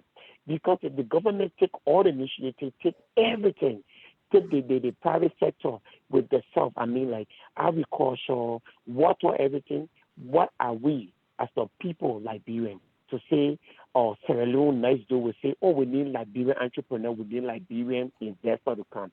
So there will be no investor, there will be no millionaire in the country. So we Liberian need to go back and we go through the school system, grade 1 to grade 12, and start an entrepreneurship that children should go to school and start learning how to be independent and lead the government sector to say, I want to be part of the government. When I'm finished school, I want to work for the government. We need to start that so Liberia can start to love Liberia and know the opportunity. Because sometimes I sit and feel Liberia talking brothers and sisters saying Liberia have nothing to offer us. It's like my mother gave birth to me and I'm saying that she have nothing to offer me. Liberia have so many things to offer. How many Liberians are here saying that have you seen a Liberian company, a company, and say this is two Liberian brothers company? Because we Liberians don't love ourselves as a people. We don't love the country, and we don't know how when we see opportunity to recognize it and grab on the opportunity. Now there's no drugs in the company. How many Liberians have come together and say, okay, we're going to put $200,000 together. We're going to go and open a drugs company to be able to supply the hospital and other things. You become millionaire, you become to grow and create jobs for people. But we Liberians put it every time we come out, is we say is the government. I have so many Nigerian entrepreneurs, brothers and sisters from Nigeria. Nigeria is so corrupt, more than Liberia. But day and night, they tell them they're going to Nigeria. They're building wealth. They are turning rich. Nigeria is one of the countries right now that millionaire is growing like you plant trees in Liberia. Orange tree and the orange and the seed and the orange tree just grow, become big. Nigeria is growing as entrepreneur, as millionaire. Why are we Liberians always complaining with the government? Because we ourselves don't want to take the initiative. We don't want to take the step. We are afraid to do things. At the end, the government suffer. Thank you. So we Liberians need to go back and go to school and start our entrepreneurship within the schools from grade 1 to grade 12 and start teaching the children, teaching our children how to become an entrepreneur, how to turn something from 0 to 1. It will help our country. The 10 years, the 20 years to come, Liberia will develop. But if we stay like this, Liberia will not go anywhere, because you know why? The old people in 10 years from now will become ready. So the president's wife right now, she needs to build more houses for the old folks because they're not doing anything. Because 10 years from now, they're going to get old and they will stay on the street because they're not doing any wealth for themselves. They're not doing any good thing. They're not building any bridge for good things for themselves. And they're sitting there complaining. And that's we Liberians. That's how we do our life. Right now, I will tell you, I have a lay company right called Lily Sneakers Dry Cleaning. I just look as an opportunity to create this, and I open this company to clean shoes that people will now wear dirty shoes. They will bring the shoes, and this company is growing gradually, because I look around for opportunity to grab on it. We Liberians need to start recognizing that. Then our country will move further. That's my contribution. Thank you. Alex, you are finance guy. Where does he have the company? In Canada or in Liberia? Well, let me give Mr. Russell. Let me ask Councilman Russell if he wanted to respond, because I know there was, the last caller who happens to be, for true disclosure, somebody I'm dating, Rose George, and a very, very helpful person to the FOL family. Love her dearly, but I think you should respond. Why you didn't reach back out to her, or at least give some kind of explanation, if you would. So. Thanks, Brother James. Brother Alex Jones. Thanks for the opportunity. The truth of the matter is that, okay, I know this may sound crazy. As we speak right now, I have hundreds of messages on Messenger. Now, I did not know, so a lot of people send me a message on Messenger. I did not have Messenger downloaded. So actually, it was my girlfriend who taught me how to download it and put it up on my phone to be able to access it. So every time I say, I still have messages from when I was first elected almost a year ago, and I just see right now. It's only because I did not know how to navigate the system. So it was not personal. It was not intentional at all. So I'm sorry that I wasn't able to get a hold of you the time you did, or respond to you the time you did. But I'll give you my email address live, my telephone number, cell phone live. You can contact me and I will respond to you. Messenger, if you send me a message on the Messenger, it gets lost. I think somebody referenced that it sometimes goes into the junk. I don't, I just start getting used to Messenger. But my email address is winfred.russell. So it's WYNFRED, Russell, RUSSELL, at Brooklyn Park. So 2 words, brooklynpark.org. My direct cell phone number is 612-283-1859. So you can reach me anytime. And I'm sorry, and I know there were tons of people out there, because I still, every day I try to respond to at least 3 or 4 of them, but there are tons of messages I have, and they're just all stuck up in that, in sort of a Messenger and how to access it and the time. I have 4 email addresses. I have to respond to folks, all the time. As we're talking about this, about accountability and all of that, is one of the things that we have to do as city council folks. I was not just elected to serve my immediate Liberian community. I was elected to serve my constituents, which include the entire city of Brooklyn Park, with about 90,000 people. That's my district alone of about 30,000 people, and I'm working almost 24 hours. And you respond to. I'm a marriage counselor.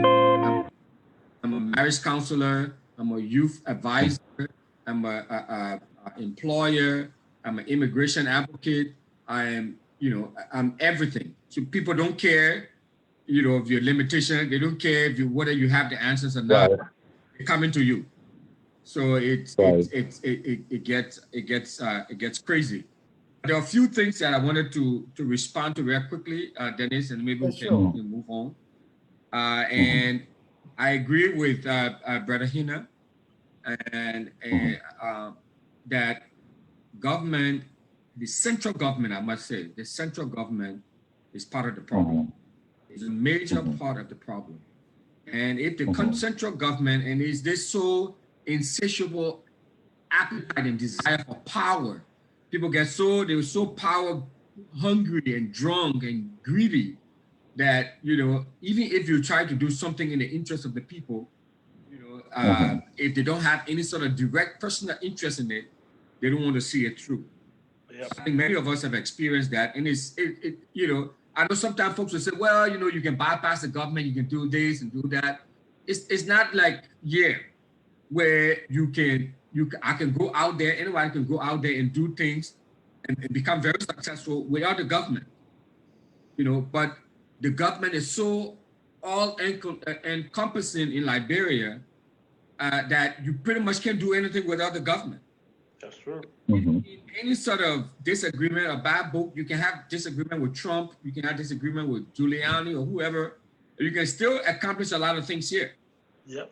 You know, but you know, I know it's apples to oranges, but I mean, on a simplistic level, you know, if the government would just, I know someone has said that earlier, if the government would just stay in this lane and let these folks to function, I think things would be okay. But also put people in these positions who are not only qualified, but who are passionate about what they're doing. Yep.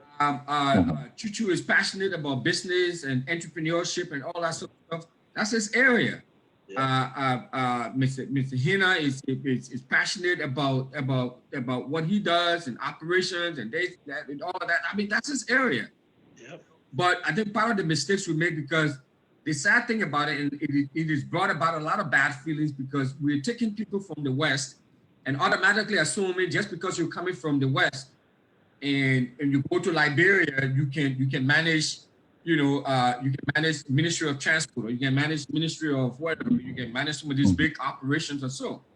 And there are many people, even people who live here in Canada or even in America, where I live, the Liberians who are here 20, 30 years, they don't know then is what it takes for the light to come on, or when you turn the faucet, water to come out. They don't even know. Yep. They have no idea. So you take someone like that and put him in charge of a city, for example, to run some system there. You know, so we have this sort of, you know, I think we take city governance for granted. Yep. We don't understand the importance of it.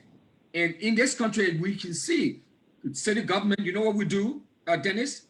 We control the roads, yep, the homes, the businesses. Yep. Some city governments control the schools. We don't control the school in Brooklyn Park. But everything else comes to us. If you want to open a daycare, you got to come to us. Yep. Anything you do, we create jobs. I mean, the corporation Target, big Target corporation, is in my district. The district I represent Target, is in my district. Tesla. So we create jobs. We create we provide put together policies and provide the opportunity for businesses to thrive. Small business development, small business growth. One of the things that I do is that I serve on and today was our first meeting, by the way, but I serve on the tourism board. Yep. A city of 90,000 people. I serve on the tourism board. So one of the things we could do too, Dennis, you talk about your little city, and part of what, I mean, the cities I've been involved with in Liberia, I've been trying to encourage them, to open alternative income stream to help them. Is tourism. But again, the central government is going to come and jump on these folks. So like we keep saying the government is part of the problem. Yeah. Because if the city out that surrounds Patawi were to come and, you know, and start a program or initiative to raise money from people going there to see Patawi, working with, maybe they can pay a fee or whatever to the national government. And the way things are so decentralized, if the waterfall is in your area, you control that. It's pretty much you. I mean, it's not controlled by the central government. It's controlled by you, except for some sort of big national asset like maybe Mississippi River, or even the portion of Mississippi River that passes through Brooklyn Park. We work with the state, but we control part of that. Yep. So it's not, so there were so many different things. I go to Hopper. Hopper is one of my favorite cities in Liberia. And I've always said, even on Facebook, I said, my dream job would be, I would like to be the mayor of Hopper. If I were given the opportunity to be mayor of Hopper, I want to be signed given the freedom, I would turn it around. Or Greenville. Yeah. The asset that those places have, it can easily be turned around. You don't need a lot of resources for national government. So tourism is another it's another thing that we Mr. Russell, let me bring Alex in, because I learned that even the Wild Wild West people are making money. So why do you think that we got to have this kind of government before we move things? Talk to me about that. Well, first, let me just say, one of the purpose of me getting involved with this, because it was that I just couldn't find Liberians. Maybe I didn't know them, but every Liberian I found, they were like, some kind of way. One, they can't keep appointment. Two, they don't respect each other. Three, they don't disclose things. You understand? So I got so frustrated. I say, you know what, I'm done. But today, somebody once said this, I'm going to use it. If I was in Brooklyn Park, I was going to carry my brother there, Russell, on my back. Okay? I've seen him. I don't know him from anywhere, but I have a tremendous respect for you after today. First, you took responsibility. Okay? And that's the one thing Liberians do not know how to do. When the president died, you ask any of them, they will never say, you know what, I made a mistake. I was wrong on this one. Yep. Two, you reveal your personal number to the world to say, reach out to me again, I'm sorry. For those two things, you know what? You'll be mayor, you'll be the first Liberian politician I will ever support. So thank you very much. And three, before we go to that, I will collect the $1 for you that Rose wants. So please, that she will request it. So please pay a $1 for you. Yes, please. So no, but thank you very much. And and that's how we build our country. We have to be truthful to ourselves. Yep. These things are small. They're small. But tomorrow, these are the things that accumulate within our leaders that they don't have. Then when they get up there, they can't even admit to small issues. All right. And people's feelings are hurt. You didn't think it was a big deal, but you remember it. And tomorrow you're running out for your mayor. What you say? I also sent email to him. He never even respond. So thank you very much. And I'm glad that I brought it, or I'm glad that she called and she brought it directly to your attention and things. You talk about, even in the Wild Wild West, people made money. Before there was a government in America was set up as a corporation, really. Yep. It was a tobacco place that people were trading tobacco to the world. It was not set up to be a government, when the people came here. And I did some of these things in my book. But right before I go into that, the gentleman who called, he said, no Liberian wants to be millionaire. First of all, I want to tell you, no, I want to be the first Liberian billionaire. Okay? So I want to stay in the business era and be a millionaire first, or a thousandaire first, or whatever the case may be. But I don't know, people know about this guy called Horatio Dennis. He's a Liberian. And I mentioned him in my book also. Horatio Dennis, there's a story about it, and if you get the time, read about it. He was in school, I think Babson College, and he used to sell hair products. It took him 16 years, and he formed before his product got on the shelf in America. His company was sold to a company in the Netherlands for over $200 or $300 million. He's a Liberian, young guy. So there are Liberian multi-millionaires. There are Liberians who focus on business. And we just don't know them because we hang around. Let's say you hang with pigeons, you be like a pigeon. But they're Liberians. Widen your horizon. Talk to people outside your zone. Talk to people outside your area, your community. Reach out. So that's one. I just want to make those 2 points because when our show is to educate. There are Liberians who are millionaires and Liberians here who are outstanding Liberian people that can be tremendous leaders. And I hope Mr. Hinnah again, he's somebody who I never knew. Now, I'll be working with him in terms of getting our cities together. So, but I was looking at your economic development in Brooklyn Park. You have a economic that you meet every Monday. If you could just talk about it maybe in a minute to help me understand, because people think that when you run a city, it's just about your love for the city. Everybody want to talk about love for government, love for country. Look, in Europe, they are one of the most corrupt people you can find.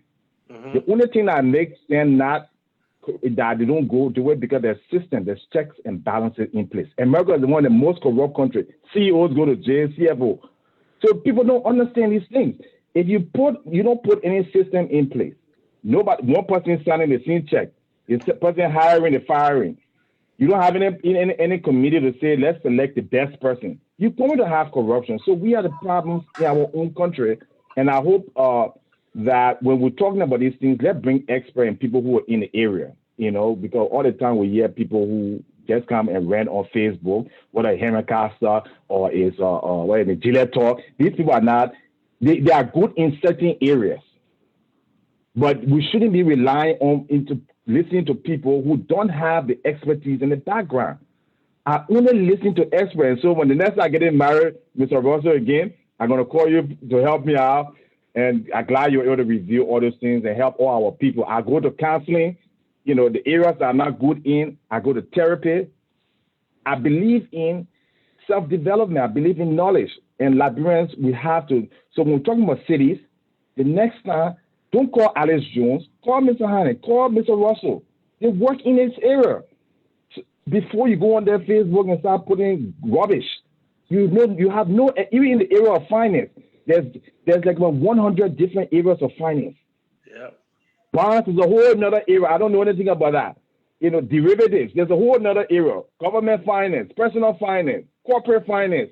But when a Liberian may get a little bit of alphabet behind his name, you think he knows it all. Yeah. So it's a very good conversation. I hope it continues, beyond the public, this public. I hope you guys will come back and get more involved and engage the public, especially, both for you. You should please help us, because they say when you don't give, the good people don't come.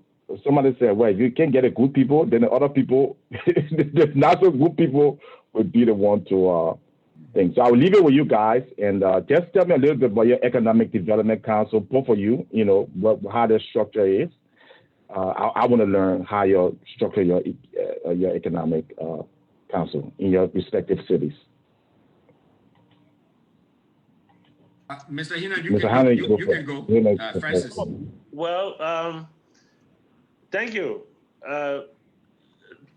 almost 4 years ago, we started because of my expertise in local governance, I decided to join the bandwagon to see how I could educate Liberians to understand that we need to pull our resources together and see how we can, develop our mind and export it to Liberia.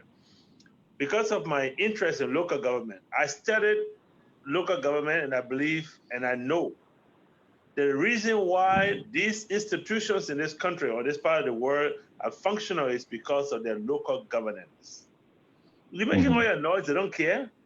They put it together. So we established something called the Liberian Association in Canada. First of all, the Federation of Liberian Associations.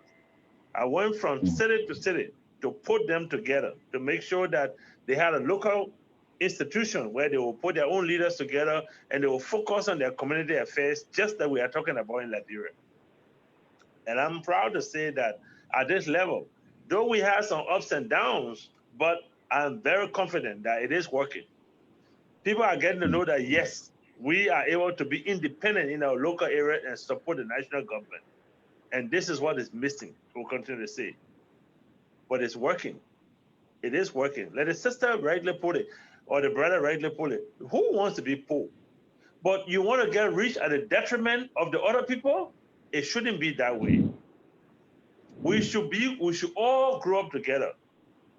There are lots of things we can do. I have given advances or advices to a lot of the government in Liberia, from Mr. Taylor to Mr. Salif to where we are right now. And I'll continue to say for the public to understand that the children, today we are calling Liberia, they call them Zongos or all kind of names they call them, They didn't get there all by themselves. They got there because of the political system. We put them there. I was 14 years old in Liberia, and I was part of the group selling the Voice of the Revolution, PAL, the Progressive Alliance of Liberia. And I sometimes regret, I don't know how much effect or how much impact I had on people that went that level. And I realized that I wish people could turn around and say, yes, this is where we're going to go. Today, there's no merit system in our country. We sat down, our country broke down. From 1979 came to 1980 until 3 generations have gone. Why? We need to turn around and make it better. And this is why when Dennis called me today, we're like last minute request to come on the show. I said, we have to get there and let people know that we still have the ability to make things happen. And I'm glad for Councilman Russell. Let Liberians know that even as we live in the Western world, people are there working for this country you call developed country. There are flaws here, like you said, but yet they are going about it. They are making things happen. They hold their people accountable. People are elected and they are held accountable for their actions. Brother Russell will tell you everything about himself because why? If he wants to be re-elected, he has to be transparent. But like in our Liberian system, when you become the leader, then now you are the master of the people. It should not be that way. We need selfless people that will lead our country and will get up. Canada, I'm trying. I'm not giving up. We established a model so that people can know that they are accountable to people. In communities here, you go there, even they having program, you go and make a donation of $500 and you leave. The next time, they cannot even write a fitting report to get that community or the $500 they receive. And that is just in us. I met Mayor Collins in the States. I went for the EULA program in Newark. Here he's elected mayor in this country. And we're talking. He said, Francis, there are not even 10 Liberians in that city, but the people believe in me and they voted for me. Can we do that? Yes. Liberians need to wake up. And not because I know people, I'm connected to people, and I go through the checking place in Arawa's fee, and I go and I say, oh, things are well. It's not well. Not because you know people. No. Let us work. And I will be on this program whenever you need my service to be here. Definitely. Local government is my passion. And I know that is the way forward for Liberia. It's been there. We need to improve it. We elected the paramount chiefs, the clan chiefs. Talbot established the civil compounds everywhere. We need to go back and read what that roadmap was and then redevelop it so that we can be a prosperous nation on Africa. Because it is our destiny. God has given that responsibility. We must inherit that and then do it for the people of Liberia. Thank you. Thank you for this. Councilman Russell, your response to Alex's question? Yeah, thanks, Alex. Thanks for the confidence. I appreciate it. In the city of Brooklyn Park and a number of the cities here in the states, for example, the city of Brooklyn Park. So we serve dual roles. So one role is that we are city council members. We set the policy of the city, and the other role we play is that we are part of the Economic Development Authority, EDA. So if you see my yeah, I sent a picture. Not cutting you, Mr. Councilman Ross. I sent a picture to Dennis about you and the economic team. I can't share because I'm using my phone, but if you could share that, maybe it would be nice so people can see what It just go on a Brooklyn Park economic, and you see a photo or so. But sorry for interrupting you. I just wanted to point that out because I read it. That's why. Oh, okay. Yeah. So what we do is that we are the economic engine of the city. So the whole business side, so we get the policy side, and then we have the economic development side of it. So jobs, we help to create the city tax base. So what kind of organizations we bringing in that will help to create the city tax base? Because the reason that is important is because, like Brother Hinnah said, Brother Hinnah said, we need money to run this city. We need a tax base to run this city. So what the Economic Development Authority does is that it helps to expand the city tax base. So getting the city like a company like Target to come to the city, we got to provide some incentive to Target. So what would make Target to Brooklyn Park as opposed to going to Canada? Yeah. Provide some incentive to Target, to encourage Target to locate its head office here.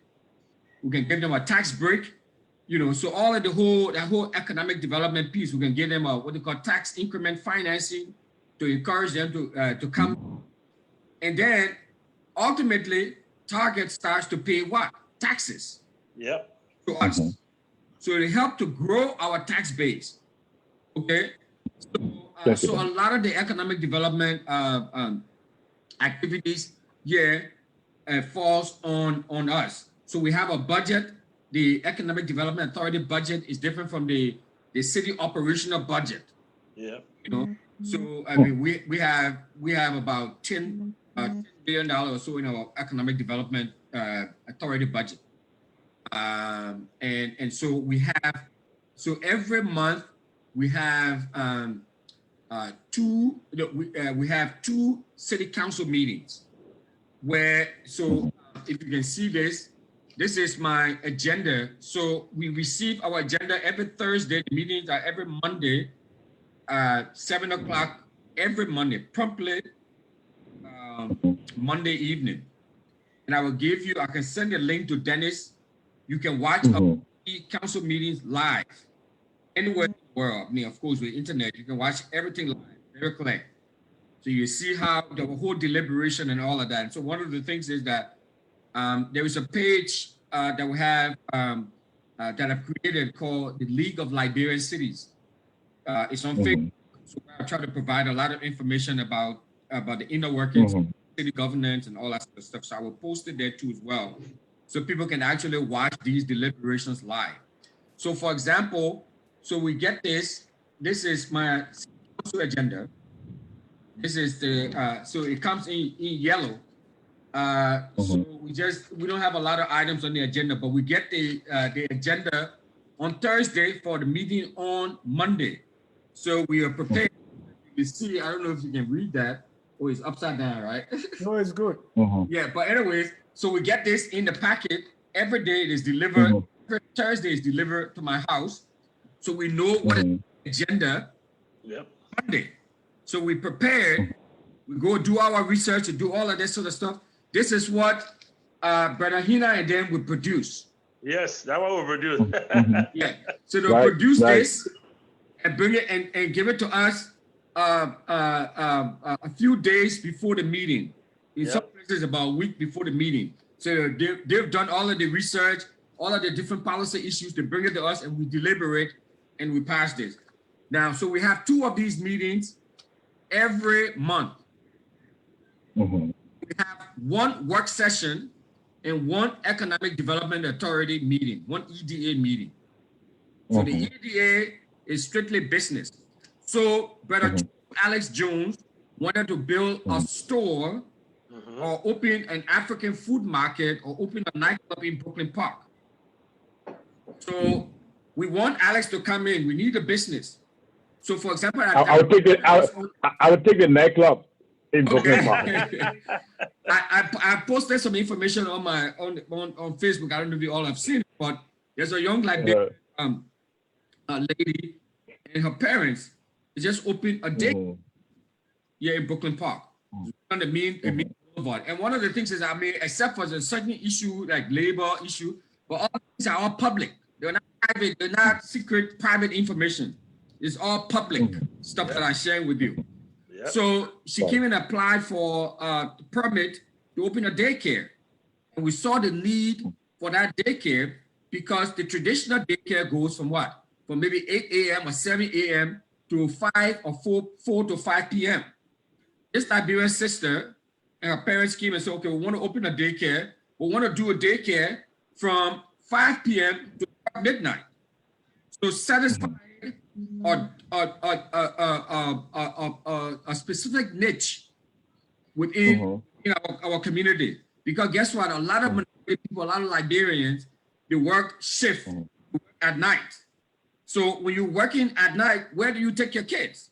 Yeah. So for us as a city and the Economic Development Authority, we saw this, okay, hey, you know, this benefits us because it's providing a service for our residents. Yep. And so how do we encourage and incentivize this business owner, this developer for coming to our city? So we that we were that she used to build it. So we own, so like for example, the Economic Development Authority, we own land. So like the brother said here, the city is incorporated. So it's a business entity. So we have our own land, our own stuff. I mean, no Donald Trump or the governor, nobody can come and do jack with it. We own it. No. You know what I'm saying? So so in Liberia, George, we are whoever, they can't do nothing with it. This is the city-owned land. So a lot of land around that is owned and controlled by the Economic Development Authority for the people, for the citizens. So back to this girl's story. So she came, for example, just giving you a quick example, saying that's how all of these things operate. So whether you're a small business owner, you come to us, you come with a you want to open a business. So our staff, like Mr. Hinnah and them, the brother Hinnah and them, they will work on all the paperwork, show you all of the ordinance, the zoning ordinances, all of those are certified, blah, blah, blah, blah, blah, before they bring it to us. And we look at it, and they will make recommendations to us, but at the end of the day, we make the final decision. The staff is recommending that you approve Brother Jones's business. Yeah. We look at all of the, we do our own research. We get 4 or 5 days to look at, to do our own research. And then we go there, we vote, and we decide, we deliberate, and then we vote. So this girl came, the land we had 1.2 acres, and we were selling it for the Economic Development Authority. We were selling it for about $400,000. And she wanted to get this place. That's where she wanted to build her property. So she didn't buy an existing building. She did it from scratch. So we said, okay, we sold it to her for about I think about $200,000. So give her almost like a 50% discount to sort of what? Incentivize her bringing her business into Brooklyn Park, because she has a choice. She could go to another city. Yeah. She could go somewhere else. So we had to, so that's part of the economic, so we are trying to get to what? Expand our tax base. Yeah. We don't have a lot of burden on our citizens to be paying property taxes. We can spread it up, out, because these businesses are there to pay taxes. So that's part of how it works. So it's about business, it's about money, it's about making money. It's about, you know, you make the money, you involve in, people are employed. This is how, you know, people are kept on the job. Our police department, how we fund our police department, our fire department, and all of the services that we provide to residents. We have to collect that money from residents through taxes. And if we can lessen the burden on the amount of money they have to pay every year to us for taxes, you know, one of the things we have to do, we have to go out there and recruit and look for businesses. I mean, the city council, the Economic Development Authority, we don't necessarily have to do that because we have staff, like brother, you know, we have staff that goes out there and do that. And then they come to us and then we make the sort of final approval. So that's how it works, sort of in a nutshell. So at the end of the day, if we can get something like that in Liberia, like especially Monrovia, there's no reason why, if you had a creative city manager or a city mayor in Monrovia, there's no reason why Monrovia as the largest, not the largest, but one of the most populated cities in the country, and the capital city, is not self-sustaining. Yeah. Even the tourist assets that we have in Liberia, and all of the other services, you know, we have homes. So the Economic Development Authority, we get apartments. We got a whole bunch of things. So City of Minerva could even have, farms, gardens, stove, other things that can generate income. So there are so many different creative things that you can do to generate income. And so you separate that from the daily function of the city government. So all of those things come through us. We manage it, and it's all very transparent, very open, very direct. People that managing this stuff for us, they report to us, they inform us of everything that goes on in the city, and we try to pass policies, whether it's tax policies and other policies, to encourage more businesses to come into our city and hire more people who live here and pay them decent wages.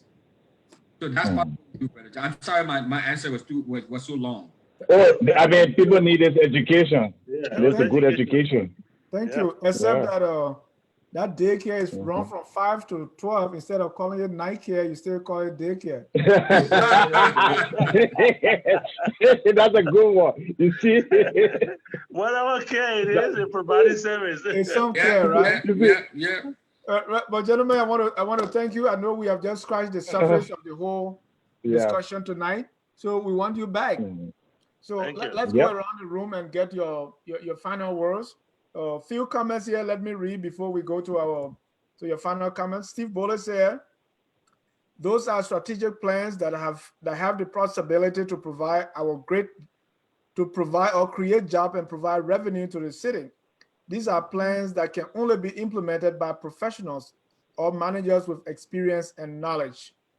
And Francis, yes, I have Laplace transformation is talking about flag. So I said, don't bring flag business yet. Then I'm talking. And it said cities can be developed if there's unity among the citizens, knowing well that unity is the catalyst to any institutional development. Telco said exactly what the city of Austin did for tech companies, talking about when you were talking about Target. So Telco said that's exactly what the city of Austin did for tech companies, and the city of Austin is growing crazy. Yeah. Oh yeah. Yeah, and that's part of the stuff. Again, we talk about this whole decentralization stuff, because if you went there, you took Brother Hinnah there, or somebody who understands the city governance, or you took me there, or Mayor Collins, or whoever there, you try to set up a model like that. And this is not just here in America. You go in other African countries, some of the African countries that the same model, same system is operating. These structures there, and then you will get this overbearing from Ministry of Commerce and all of these sort of folks coming in, want to do this, and everybody want to come down. We all can work together. We work together with the county, we work together with the central government and all of that. But at the end of the day, if it's within as an incorporated city, incorporated entity, everything within our geographical confines. Yes. We have the final say as a city. Whether you're in Broadway, you're in Cadre, you're in Pinsville, you're in Joison, so that kind of discipline, that kind of structure. I'm talking about Liberian millionaire Larry Davis. Richard Dennis is a billionaire. So if anybody has questions, there you go. So Richard Dennis is a billionaire. Here's the thing. As we discuss, I'm thinking, and we talk about the government and what the roadblock. Sometimes to me it becomes the chicken or the egg. Which one should come first? I don't know if you gentlemen, and you can wrap this up in your closing remarks, what else can we do to create that revolution from the bottom? Because this almighty government, and I blame my old man Tubman, who really perpetuated this or I know Russell. Dennis, you're not afraid of trouble. You got Russell is a tough Now William gonna come after you now. William gonna come after you. but No, I mean, you know what, Dennis, guys, you know what? My greatest disappointment is I mean, there's so many things. I mean, I like a lot of her policy, a lot of her stuff. I mean, she was a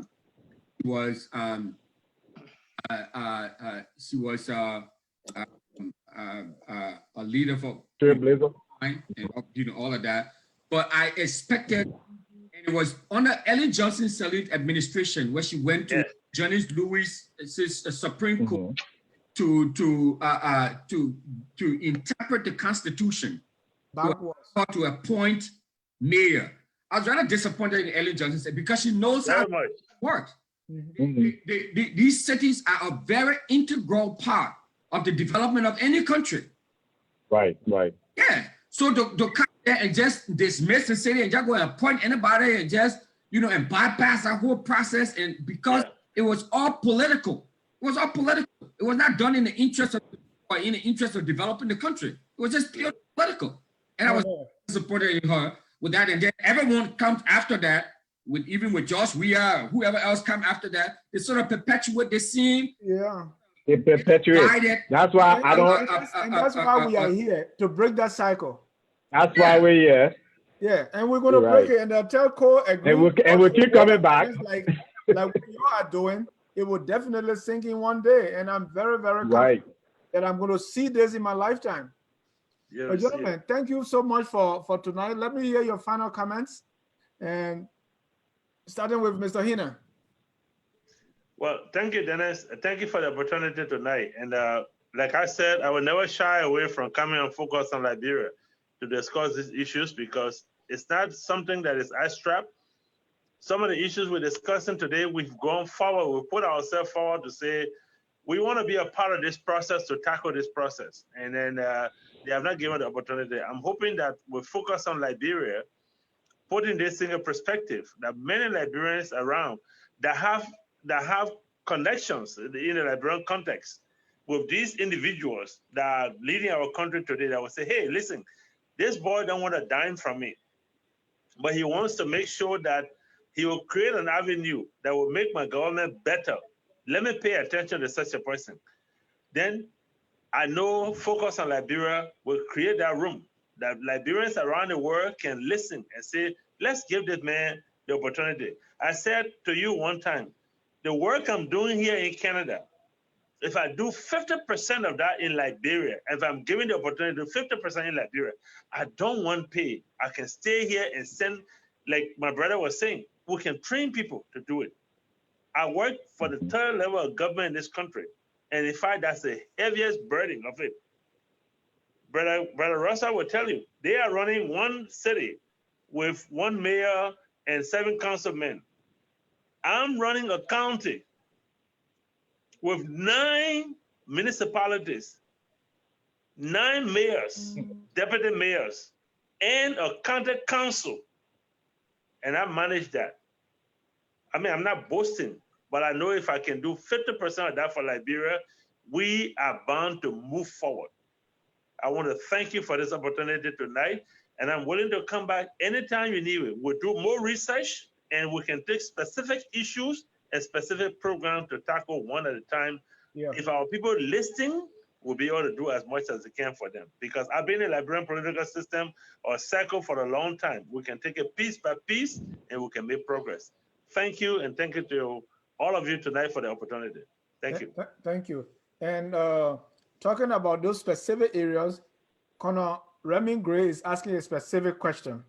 And Mr. Dave Jha also have a specific question. So for the remaining speakers, I want you to close with this question. Connor Gray is saying, so where do you think the city of Monrovia should start? Drafting laws to dispose authorities away from the president, zoning the city along business and residential, etc. And Dave Jha is asking, how do you make elections cheaper, effective, and efficient? Because you're talking about electing city mayors and all that. So how do we make them cheaper? So, Francis, I know you just ended, but just for, I can tap into that. Since you already we give you 1 minute. Yes. We need to, first of all, redefine the city of Monrovia. We need to zoom Monrovia into very, whatever we want to call it. We want to call it zoom, we want to call it war, because we had it. Every time we forget, during the Civil War, we had something in Liberia called self. It was controlled by Brambo Nelson. They divided the city into blocks, and that's how they divide. That's how they supply the UN food and other things. Yeah. We can still go back to that model and divide into that block, and each of those blocks will elect their members of city council to come to city hall. Those are the people we're looking up to give answer to the 5 cents and 10 cents they're paying for their water to run and for their roads to come about. They should be the one to answer for that. I am an election expert as well. I ran a municipal election here in Canada. The 2018 election, I ran in the city of in the municipality of Blue Waters, of over 7,500 people. I ran the election that brought a new city council before I went to the county. So you can run an election with a very minimal amount, even if it's expensive. There are places to find the money from. Good governance money is sitting with the UN. They are willing to give it to us, but we can put that proposal forward and be transparent. We'll be able to do it. We need elections, we need rezoning, and we need to hold people accountable for what they are doing. And that's the way forward. Mr. Russell, and before you come on, let me read your comment specifically from Ellen Wilson. Said, thanks to Councilman Russell for inviting me tonight. I'm extremely interested in returning to Liberia to assist in development. I agree that the government is making life difficult for those in need. As a healthcare professional, I have seen other West African countries improve their health systems rapidly. Liberia is still lost and broken. How can barriers be broken and get the resources to those in need, and the government is at fault? Councilman Russell, I have 3 comments now for you to wrap up in your closing remarks. Wow. Well, thanks. Yeah, I don't know. I'm into to public health. So we have to sort of unpack all of these things sector by sector. I think, but to the question that the questions that were asked earlier about zoning and elections, there's no question about it. I mean, a couple of years ago, I went back to Liberia, and I was doing a completely different thing, but I worked there. But I decided to take up some time and just do some assessment around around the city. I actually wrote a paper called, just sort of developing and designing the whole framework of the city, and then looking at critical areas of development within the city. And so as I went around and asked people, even went to City Hall, if you, this is about show and tell. So you guys just give me a quick second. Okay. So ladies and gentlemen, if you are just joining us, this is Focus on Liberia. We are discussing innovative ways to develop our cities and municipalities. We have with us Councilman Wynfred Russell, Councilman. So what I was, and also Mr. Francis Hinnah, who works with the county in Ontario, Canada. Back to you, Mr. Russell. Yeah. So what I was saying, this stuff is about show and tell, and I don't have the other example to show you because it's online, is on my computer somehow. But anyway, so when I went back there, so I did a little assessment, tried to, I went to City Hall, talking to folks, talking to some of the elders and other folks who have been around about Monrovia, trying to understand Monrovia. And one of the things that, and you can talk to a number of folks, and maybe all of us here on this count. Do we know where Monrovia starts from and where it ends? And where it ends. Yeah. Do we know the geographic confines of Monrovia? And depending on who you talk to, there are so many different answers. There's some folks will tell you Monrovia, if you're coming from the western side, Monrovia starts from where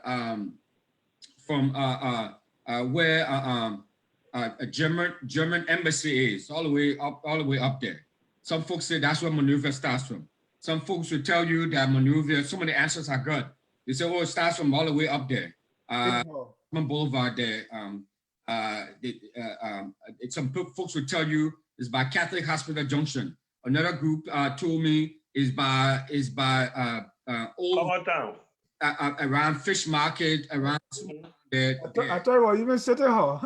There's some folks. No, it's not even that. Some folks told me that it is FE shortcut or whatever by Muma House. So all those different places. So one of the first things is that, so we talk about zoning and all of that. We don't even know the geographic boundary. Yeah. Monrovia. So I know that Monrovia is 25 square miles, but on the eastern side, on the western side, on the northern side, and the southern side, how do we even, can we geographically bound Monrovia? That's one. So zoning is extremely important for very important. For a whole host of other reasons. We don't have the time to go through all of that. So it's critically important that I remember doing Samuel Kofi Wood's time. There was there've been efforts to zone Monrovia and put it in all these different these different zones, because you get zone B1, zone B2. I mean, you have places in Monrovia where you have nice structures, and then by it you have a little waiter market. You have you have some shanties there. Then you have school buildings and entertainment spots. All of those things mixed up. So there's no question about it. Zoning is critically important, and we can identify resources. It can be easily done first to get zoning, because it's not only about the aesthetics of the place, but it's part of the business development. It's the economic development of the place. It has to be zoned properly. It has to be geographically marked properly. So all of those things will help to enhance the economic viability of the city.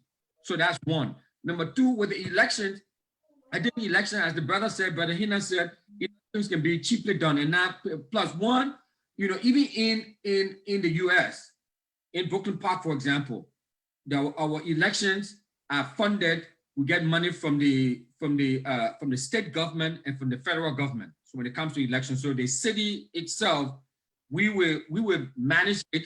We will hire judges and all of that. But the resources for election comes from the federal government and from the state government.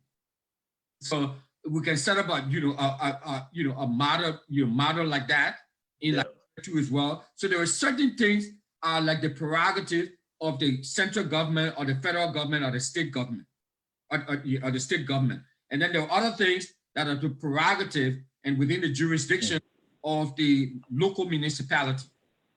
Once we can have all of those things laid out, I think it'll be fine. I mean, elections is something that can be easily done. But if these cities in Liberia, like Monrovia, is self-sustainable and self-reliant and sufficient, it can cheaply and easily run its own elections. Yes. I mean, I don't want us to, that would be the plan B, to rely on outside, donor funding, because everything for us is by donor funding, but we can generate our own income. Yep. We can generate our own income with some of those things we talk about, whether it's farms, whether it's tourism. Do you know how much money the city of Brooklyn Park, of 90,000 people, 25 square miles, Monrovia is 3 times the size of Brooklyn Park, as I said. You know how much we generate? Just take a guess, guys. How much we generate from tourism? Half a billion from tourism. I would say what? $60 million? How much? 60 million. We generate over $50 million. That was close enough, right? Yeah, almost $50 million. And we just have the little Mississippi River. When we have all of those the rivers and the ocean, and we have a lot more tourist assets in Monrovia to generate a lot more money. So these things can be easily done, but we need people with the vision, with the experience, with the vision, with passion, and the freedom from the national government to push some of these policies through and move some of these things forward. The brother also talked about, you know, zoning and all of that. Well, what we have here, like in Brooklyn Park, we have districts. So we have 3 districts. We have the East District, the Central District, and the West District. So I, for example, I'm the council member for the West District. And I've always like to tell folks, I represent one of the largest concentration of Liberians outside of Liberia live in my district. And almost 10,000 Liberians live in my district. Wow. Okay. So, but then they need to put an embassy there. But we do have the consulate in my district. The consulate, yeah, I would think so. Functioning Liberian consulate in my district. And so we have the city as a whole is broken down into districts, and then within each districts we have neighborhoods. So that, for example, what would be an example of a neighborhood in Liberia, in Monrovia, for example, even if you broke it down into different districts, what would be an example of a neighborhood? Soniwe would be a neighborhood. Yeah. Jalatan would be a neighborhood. You got the drift. So we have neighborhoods.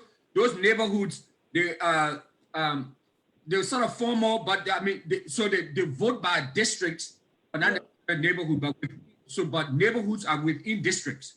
The way we have it laid out here. So all of those things have to be laid out, and there were development assistance for all of that, but we can do them ourselves. We can lay out these things. We have a lot of Liberian, architects, even here in city planners, even here in Minnesota. I know about all over the diaspora. We have architects and city planners all over the place. But right here in Minnesota, we have a lot of city planners, city engineers that will help lay these things out. We need these structures in place to be able to acquire the maximum results and actually see these cities. But one of the first things is that we have to appreciate and understand, truly understand and appreciate the importance of municipalities.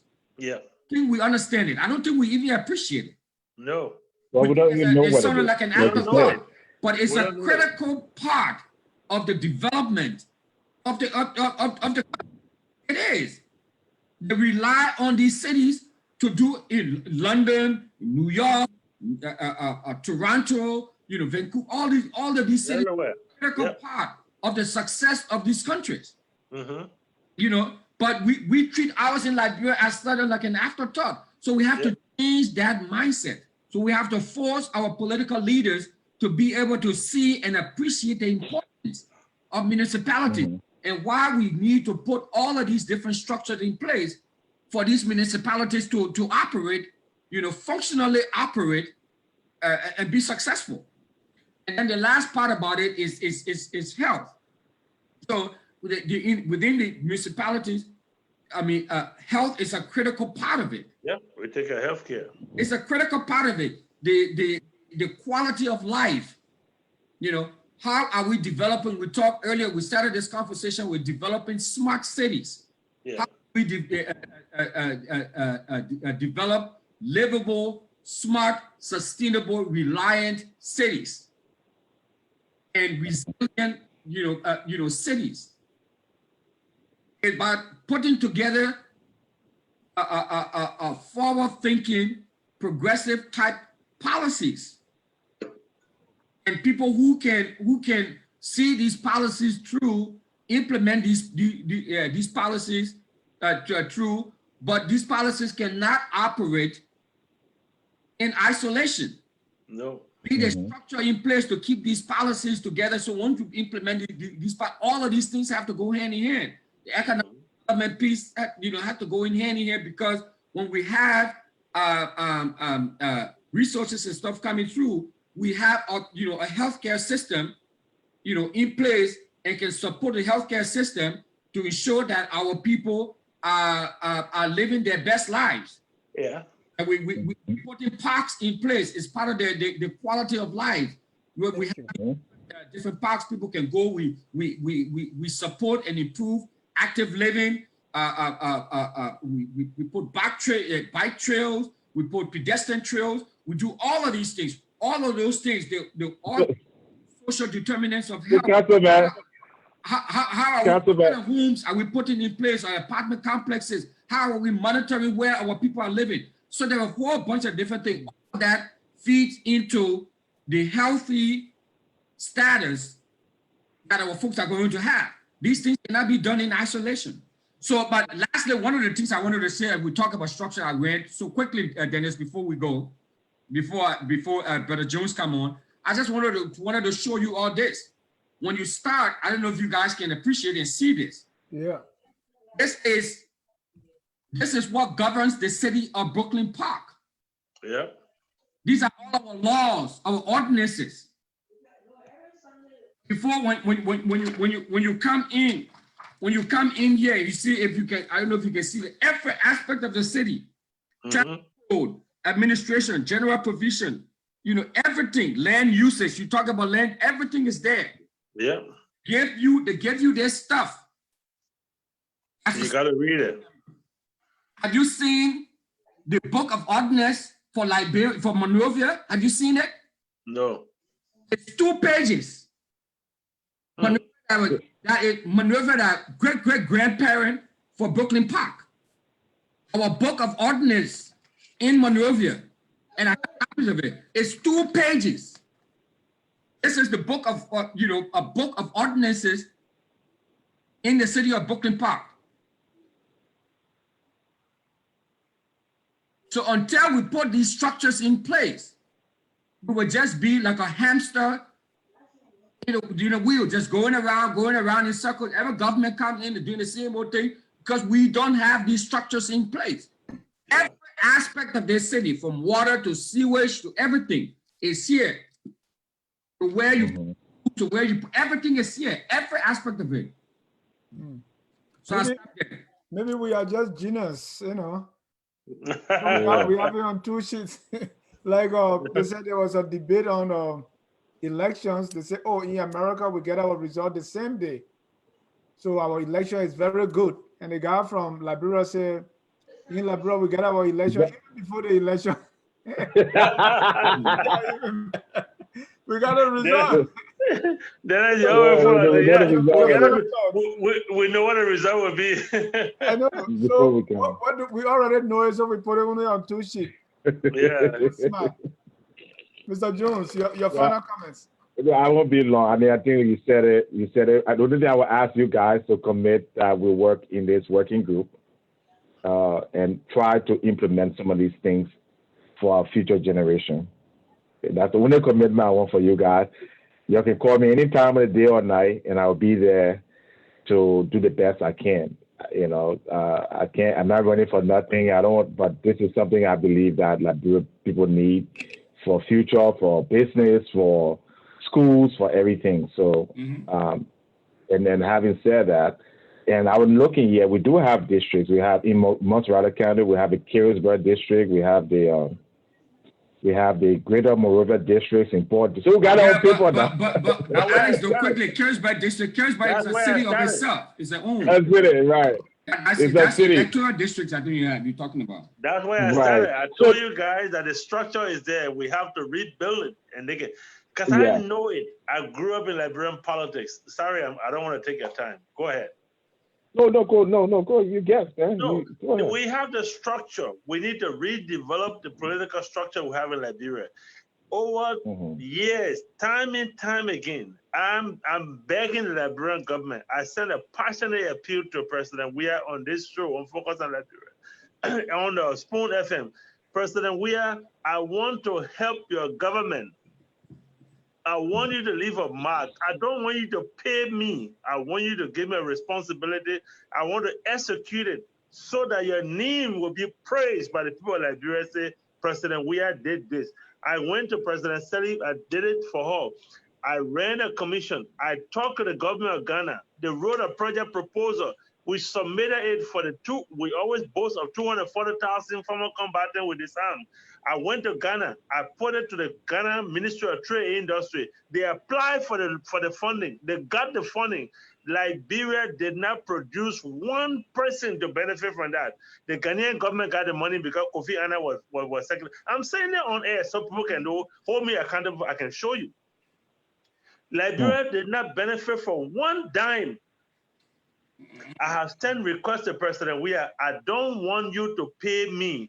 I want you to give me a responsibility that I can share with Dennis Jar and Alex and Russell, and we will be able to do something together so that Liberia can benefit. That's what I want to do for Liberia. I want to retire in Liberia. I'll be retiring soon. I make good money here. I live here. If I even give up what I have here today, I can live in Liberia in grand style. It's not boasting, but that's not just for me. It's for the people of Liberia. I want my children that are born here to say, yes, this is the country my father came from. Why I never give it a chance? Let them give it the opportunity so that we can work together and make Liberia what it needs to be. Liberia is the first political independent country in Africa. And we are Liberian. We have seen the light. Let them allow us to shine the light in Liberia. Please. Please. Thank you, sir. Mr. President.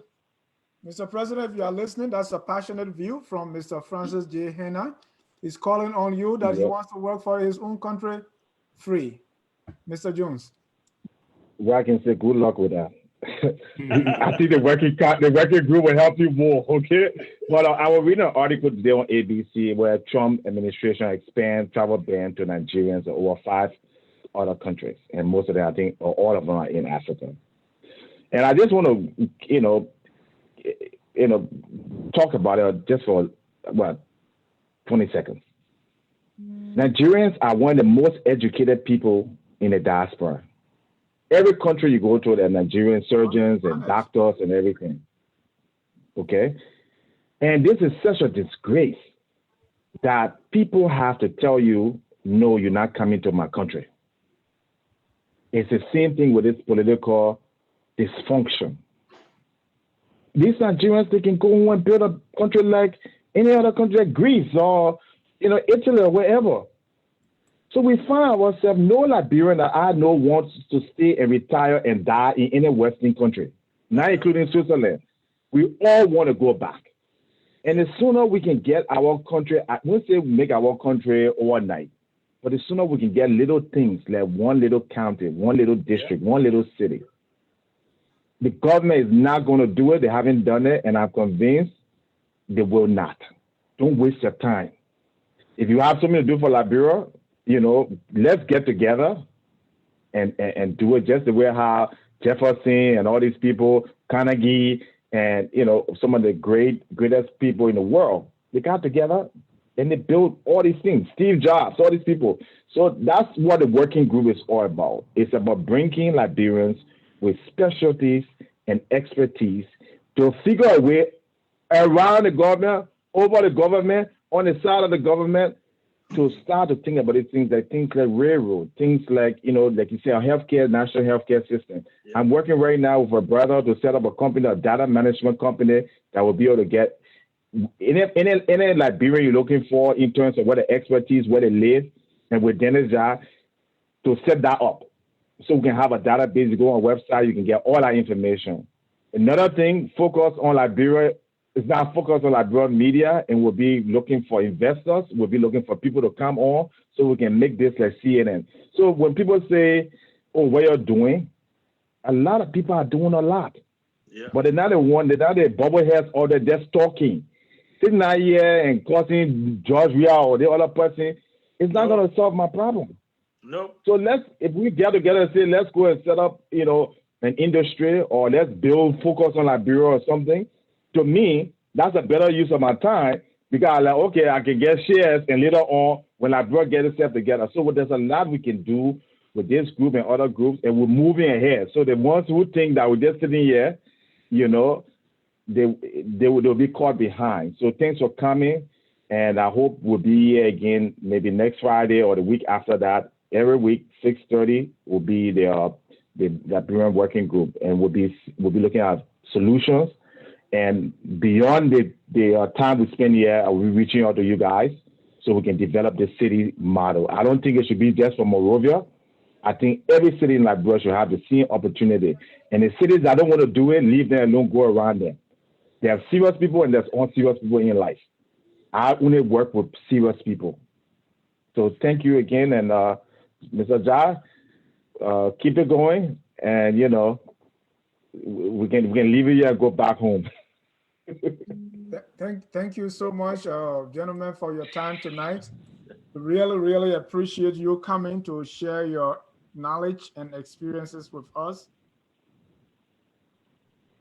I mean, Liberia is the only country we have, and then we have no choice but to make it better. Thank you. So as Alex said, this is a working group. We hope to do more of this, from city to other solutions that we want to advance. If you are watching us, please go to our YouTube channel and subscribe. Right after here, the video is going to be on YouTube. You can share with friends. And if you have other ideas that you want to share with us, please feel free to inbox us. Call me, call Alex, or any of the folks on Focus on Liberia, and we'll be glad to incorporate what you have. Tomorrow, we're going to be having our Business and Economic Forum at 3 p.m. Eastern Time. The Business Economic Forum is the only forum that discusses business economics in Liberia. You don't find anywhere else on the planet, right here on Focus on Liberia. Then on Sunday, we're going to have two shows. At 2:30, we're going to have Senator Komne B. Wisse. He is part of the Senate. They've just, as a fallout from the county meet, I think they are inviting the sport ministry to the plenary session. We want to talk all about that. And then at 5 p.m., we're going to have a group of mental health professionals to come here and discuss mental health. Gentlemen, I can't thank you enough for being here. We've been here for almost 3 hours now. I know. When you told me 1 hour, 30 minutes.